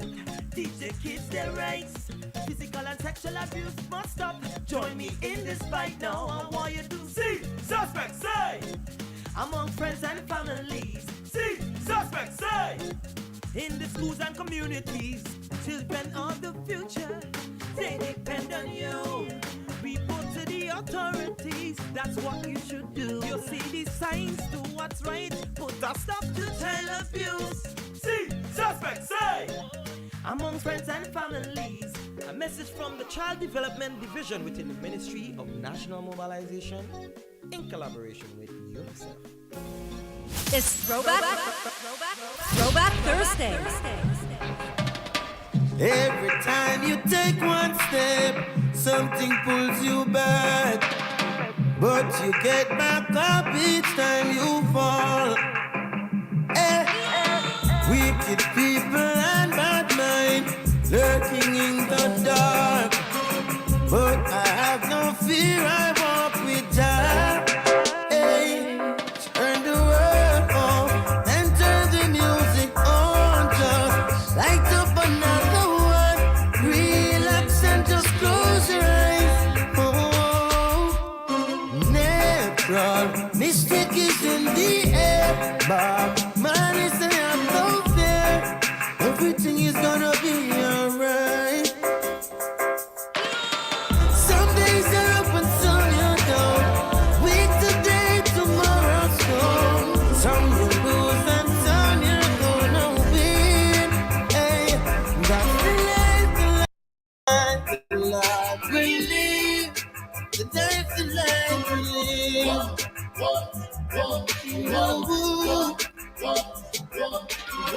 Every time you hear this song, put your lighters up. Keep the fire burning in your soul, yeah. Good vibration. Hey, it's 9:45 in St. Vincent and the Grenadines. In the meantime, we are waiting on Doc. We want to big up Ella. Ella is having her bean soup today, and Shady was asking what's the meat inside, and she said pigtail. You know, so Ella is there. I'm going to check her out. Yeah?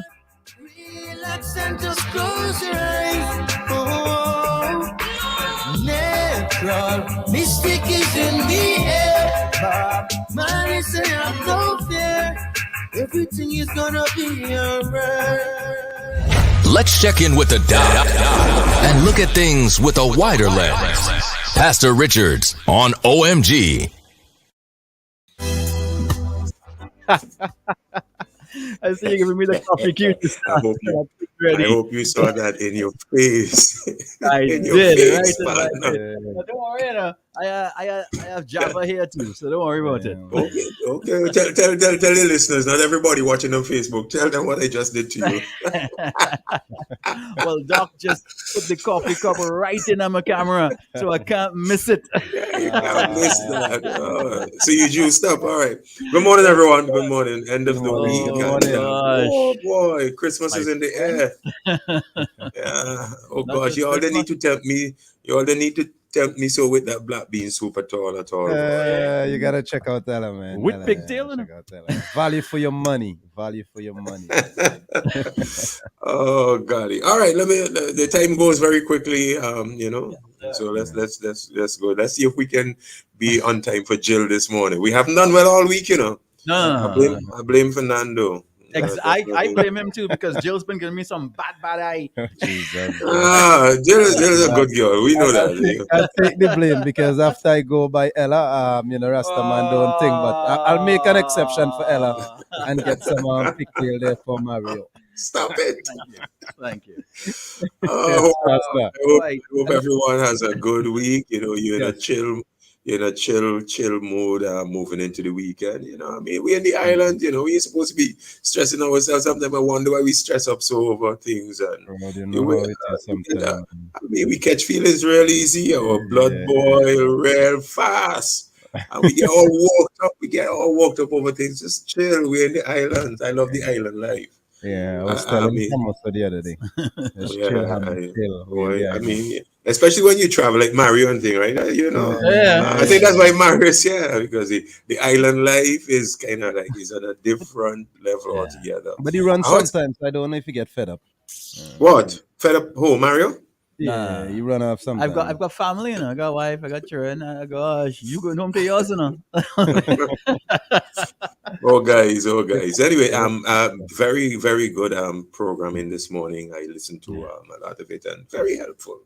Once you listen and you don't listen to be defensive, but you listen to learn, oh my word, that's a joy. That's one of my joy. See, if you listen to be defensive and if you listen to go on the offensive and you listen to find things that you could cherry pick and attack, by the way, you will always find, no matter how good a guy comes, watch me, no matter how good a guy delivers, no matter how good he brings it, if you wish to find something to cherry pick and latch on to, you're going to do that. All right. So that's not my way of, I want to teach something different. Let's highlight the good.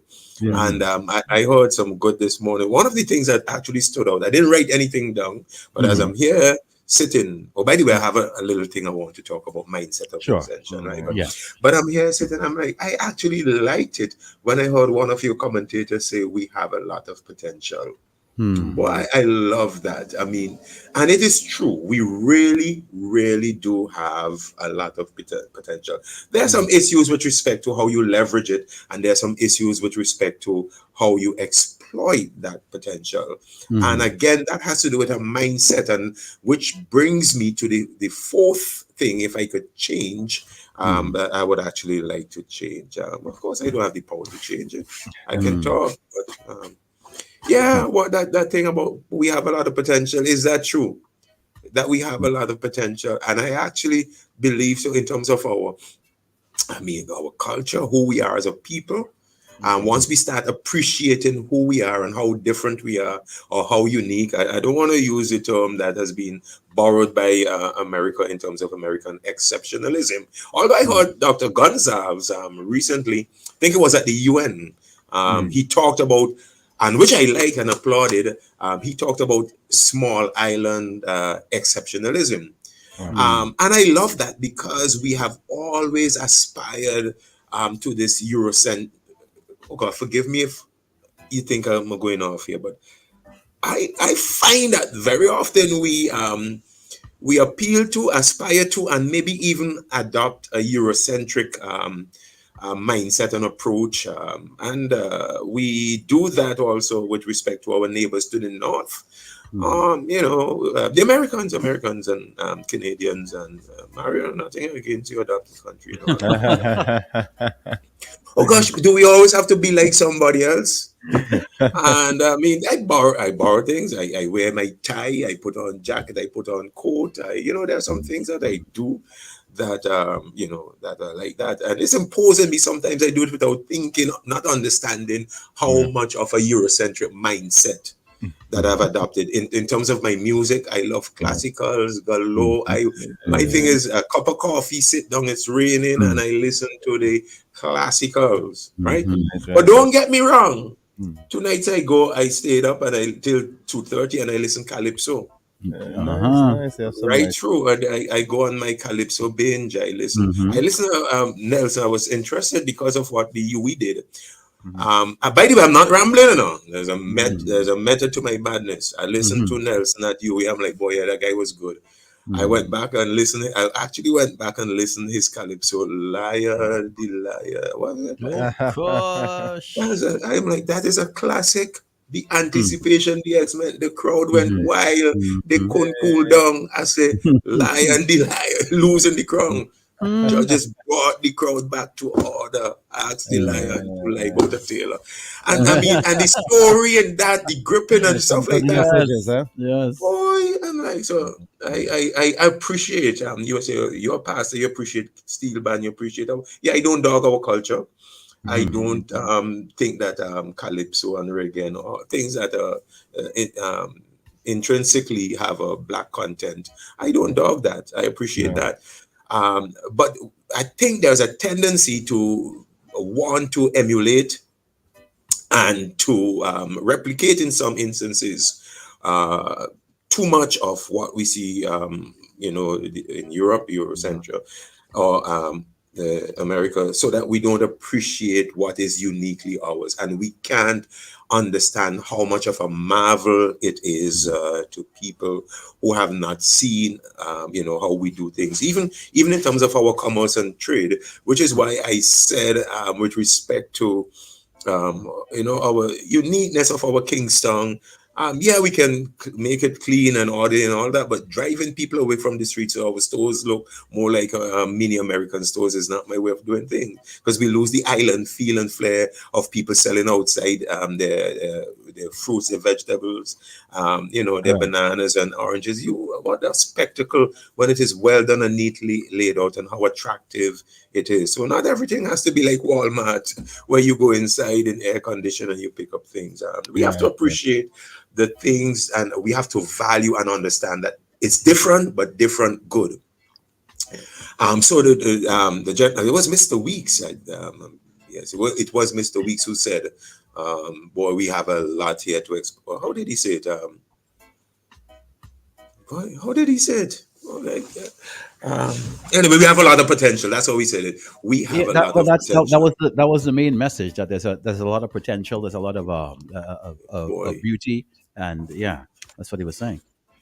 But here's the and if you are looking for things to nitpick and all of that, then you will ask, why is it not exploited? And the immediate answer is to develop a dichotomy, or develop a we them kind of scenario. Why are they not exploiting it?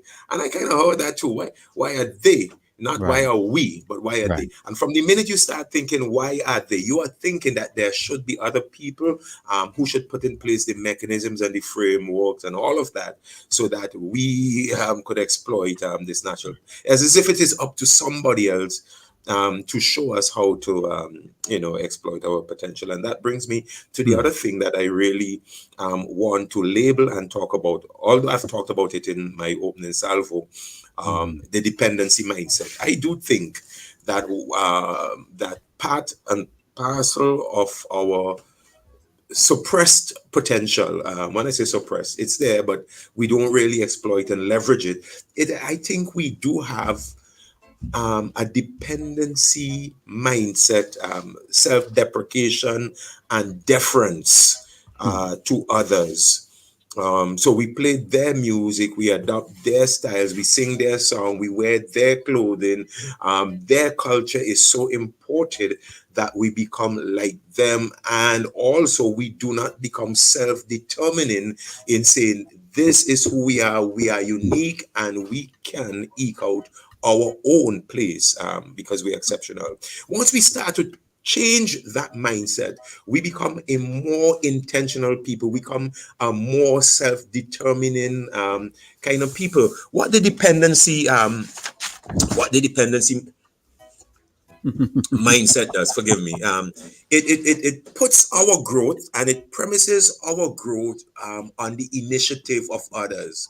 Right. Whether it is European Union, UNESCO, something coming out of the US, the Organization of American States, something that Britain does for us. You can't do that. You can't premise your growth based on when something is done by others. So even right here internally, or if the government makes this project available, or if the government put this on stream and all of that, I'm going to get a job. You know, a lot of it is that we look to governments and other entities outside of ourselves to determine and chart our own future, which is why I applaud many times, and I've done it on my program. I have applauded our entrepreneurs and young people who have come out and found in some way that they can start a business, that they can do a thing on their own, they can start small, they can be self-determining and not wait on somebody to lay out a pathway and a chart for our future. Lastly, before I invite comments, and let me see how to negotiate my way around this. I know what I want to say, but I have to say it in a way that is you get it. Where does it come from, the dependency mindset? And I know we want to say, well, because of 400 years of subjugation and not being masters of our own destiny, that has given us that kind of culture where we look to other people to tell us when to get up and when to eat and when to go to the fields and all of that. But slavery has been behind us for how many years now? And it is still with us. So what is perpetuating? I'm not talking about the genesis of the thing. And you might have a good argument, Mario, in saying that the genesis of this dependency mindset is in slavery, and how households and independence and all of that became denuded by the colonizers. I get you that the origin and the genesis is there. Right. But the perpetuation of the mindset, I think that we have current structures in place that perpetuate a dependency mindset. And in particular, our education system. I'm so glad that we have you to ask that, because it was just like how I set it up. I said, Mario, right at when I say that, you're going to ask me how so. Well done, Mario. Our education system is doing, in the sense that you watch a lot of the preparation in terms of the academic subjects, and I have talked about this often. I have said that the subjects we teach prepare people to go out there with a certificate and look for a job. All right, I mean, by and large, all right, and not absolutely, but to a large extent, you say, I have 9 subjects, let me go look for a job with these 9 subjects, and I won't do it now, but on occasion, I have suggested strongly the kind of curriculum change that I would like to see that would move Vincentian from the premise and the mindset that somebody has to hire me, to the mindset that I am self-determining and I can make my own way. Mind you, Mario, I say that, and there's a lot of unpacking of that, because there's a lot of nuts and bolts related to that. To make that work. Exactly. I said it very simplistically, but it's not as simple as that. But the axis of it is school does a lot to shape in mindset. And I have said, and I've proposed a whole slew of curriculum adjustment in terms of what can be taught, and that is not going to be accounting and science and all of the things that prepare you to work primarily for other people, but there are some other things that you can teach that will prepare people to be independent thinkers, critical thinkers, and approach life from a different kind of mindset, more independently. But again, time doesn't allow me to unpack that right here. But I want to applaud the notion that we have a lot to exploit. I want to applaud the idea that we have a lot of potential, and I want to caution that we be very careful before we begin to blame others for not giving us the opportunity to exploit, and think that it is somebody else's responsibility to help us and to position us to exploit what we have. It is on us to exploit what we have. Mario, that is the tip of the iceberg on this one.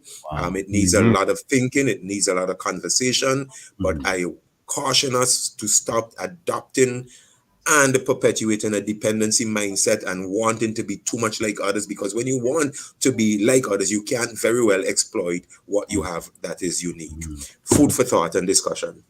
Well, it's like you said before, you can't stand out if you look like everybody else. Mario, you have a boat, you write down my stuff in.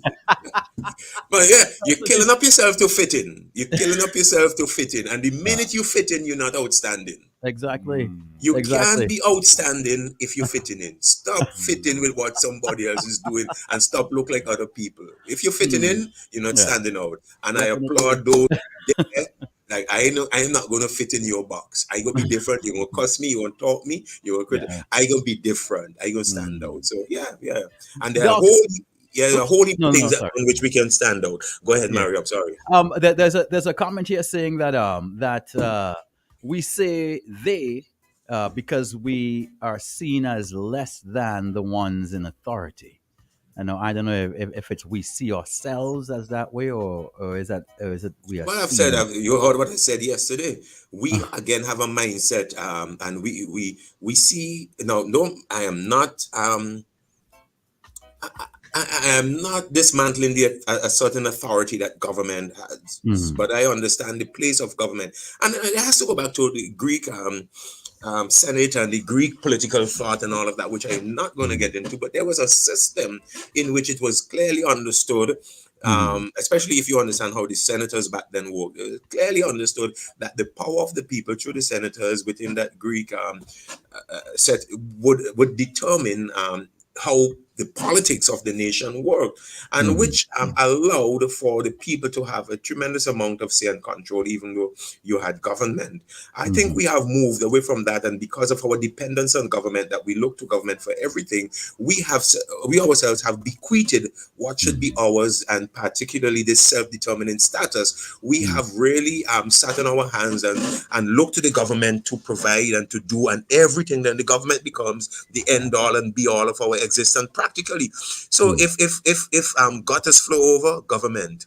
All right. If landslide, government. If Christmas roads, government. Everything is just government. And I mean, I've often also said we give them too much credit. All right. No, you have to hear me on this. A lot of things we give government credit that they ought not to have, and at the same time also we give them too much blame. We give government blame that they should not have. We have to understand the functional role of government and not give them too much credit and not give them too much blame. And I think that a lot of stuff we do the extremes, too much credit, and also we blame them for and as long as we have this entity by which we can deflect and which we can pass on what should be ours and the initiatives that should be ours, and we can always set aside and say, well, government didn't, and we can do this projection thing, psychological term projection. We can do this projection thing. I think I spoke about it yesterday, where we project our failures and our inability or our lack of enterprise and doing things, and we put it on the government, and we have an ideal, because the government also in all societies, they're really a low-hanging target for attacks. I mean, government really, and leaders too, very easy to criticize, very easy to criticize. And so they become a very soft target when we are annoyed, when we are angry, when we are inept, whenever they become a very, very soft target for criticism. Much of it basically not deserved, because it is not the government's role to do certain things, and when we see them not doing it, we want to criticize them. But once we keep doing that, we are not looking at ourselves in the mirror and saying, what can I, not us, what can I do? Well, Doc, talk to me. Sorry. Well, I know Fernando probably has a couple questions for you as well too, but there is, I think, justifiable frustration when someone says, well, for years now I've been hearing about the potential, right? So how come the potential hasn't bore fruit as yet? How come we haven't seen the potential realized? Is that a kind of scapegoat mentality? Or what are we talking about? Individual potential or national potential? An Something individual is national not an individual is not supposed to go and the in terms of promoting our tourism product abroad, for example, in terms of what we have here. That is more under the purview of those who are paid and some paid handsomely to be doing this. So don't think I'm taking culpability away from the government for what they can do. Don't get me wrong.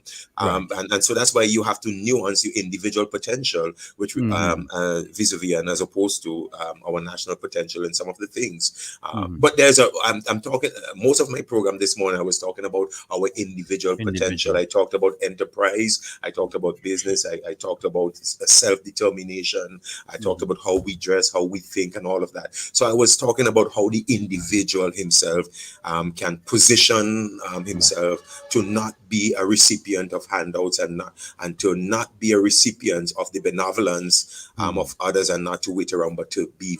We can be more self-determining than we are. So I kind of segued off Mr. Weeks' comment when he said we have a lot of potential, and I jumped on that and I said, yes, we have a lot of potential, meaning within us, let us develop, that potential. We really do. And the government does not dictate my fate. You understand me, Mario? I don't sit around thinking and wait. For example, when in terms of scholarship and abroad and all that kind of stuff, when I was doing my early studies, I had a lot of potential. Everybody know that. And they would tell me that as a youngster, not even 20 years yet, the kind of, I mean, I'm not beating myself on the shoulder. It is there. I approached the government at that time, and I approached, that was years ago. So don't take this as an indictment against current government. And I laid out that, this is where I like to study. I have the potential. I can do that. I wasn't given that, but I didn't stop. All right. I didn't stop and say, well, the government, I have potential. The government didn't help me exploit my potential. But I was driven. Mario, I was driven. And by the hook or the crook, I was going to go away and not sit on what I have here. I was going to go and get myself positioned. And even so, outside of formal studies, you have no idea. You have no idea how many different things have, delved into to increase my skill. You ask me questions about psychology, you ask me questions about economics, you ask me questions about some basic things about ecology and understand. You develop yourself so that you can position yourself. Always constantly learning. Nobody going to determine my fate. I am going to be the one that determines that. All right. So I hope we have that different kind of mindset out there. Like I said, a lot of it is how we poise and position our students and how we make them think. We need to have teachers, for example, in the classroom, rather than seeing them get 100 in math every day and figure that you have accomplished. I think you would have accomplished more if you tweak the mindset of your students and those that are, especially lately with adults, when I got to teach them, subject matter and content was not, and they will tell you, subject matter and content is not what I was teaching them because it is so readily available. Go get that. I would chisel their thoughts. I would provoke. I would teach. I would shape mindset. I would shape worldview. Some of them listening might know. Don't remember when I did shaping worldviews and stuff like that. I would do that. Teachers have a great role to shape the mind and the thinking of students beyond getting them to pass the particular subject that they're doing. And this thing of changing people's mindset to making them more independent, get away from the dependency, to get to what Dr. Gonzalez was talking about in his address to the United Nations, when he talked about small island exceptionalism and how exceptional we are. These are the kind of things I would chisel and I would pound that and teach. And I think that even if they were to get like 70 in the math or 70 in the sciences, but they were to get this kind of mentality, I think I would have been a more successful teacher. But my time is out. Doc, there it is. Until Monday. I'm looking forward. That's 4 things now I would change, Mario. That's right. Yeah. Time permitting. I said I would change consumerism. I would change the entitlement. Mindset. I would change the mindset of mediocrity and promote a mindset of we can be excellent, not average. And then today I talked about dependency. But there are 3 more things. If I can change, I would. All right. Yeah. So we can look forward. Fernando, Mario didn't give you much of a chance today. Oh gosh, I was thinking because when we are speaking about potential and not tapping into these potential and so forth, I just keep thinking that we have so much, and I brought up that point recently. We have so much of folks who have at least retired. They have all these potential. They have the knowledge, know-how that they could help shape the minds, the future, and so forth. But it's just like we are not tapping into that enough. It's just like you finish that task, you go on to retirement, and that is it. And I think that is something that we as a nation needs to tap into. With all these posts, with all that knowledge, you can't just let it go. Because good one, Fernando. Good one. And not the government supposed to do this, right? It's the mindset. Good one, Fernando. It's the mindset of those. So once let's see what you just did there. You just lit a little fuse there. You just planted a seed. Somebody listening this now, who is a retiree. They probably I enjoy shares up Mr. Weeks. Mr. Weeks, now you making your contribution. Somebody listening this now who is a retiree, like, that is true. I don't have to wait on somebody to give me a contract and take money out of the hands of other young people and give me a contract beyond my retire. I could go and volunteer at this or this. I could this is what. Think out what you can do to continue to make a contribution. Good one, Fernando. There you go. Let's quit while you're ahead. Good word, quit. Everybody, listen, man. Have a safe weekend. May God watch over you. May God keep you and think positive and put whatever little you have in the hands of God and watch Him bless it and exploit it and use it for your good and for the good of our country. Listen, man, we're in a good place, and if we focus on the positives like we did this morning and not on the negatives, it has this upward lift, this buoyancy to it, and I love it. You all have a safe weekend. You as well, Doc. All right, take it bye. Okay, cool. All right. That's how we do it here, Boom 106.9 FM. I know you want to take calls and all kinds of stuff, but Jill will mash us up. No, we're not taking calls. Jill will mash us up. The phone blowing up, but we can't take it. It's already 10 minutes or 13 minutes after 10. Wow. All right, the time flies so fast. That's right, and it's your favorite day, Throwback Thursday. Come on, man. You can't rob the big up Gwyneth, big up Winston, big up Bob. There's so much for folks to big up. I didn't see Angela much today. Winston. Big up Bernadette.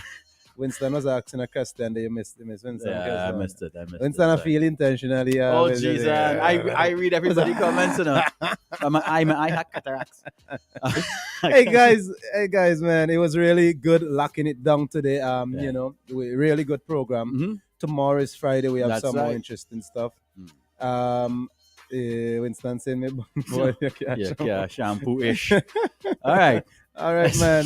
Anybody you want to big up Shady? Anybody at that? Oh, because we're running out of we out of time. We're done. We're out of here. Take it easy.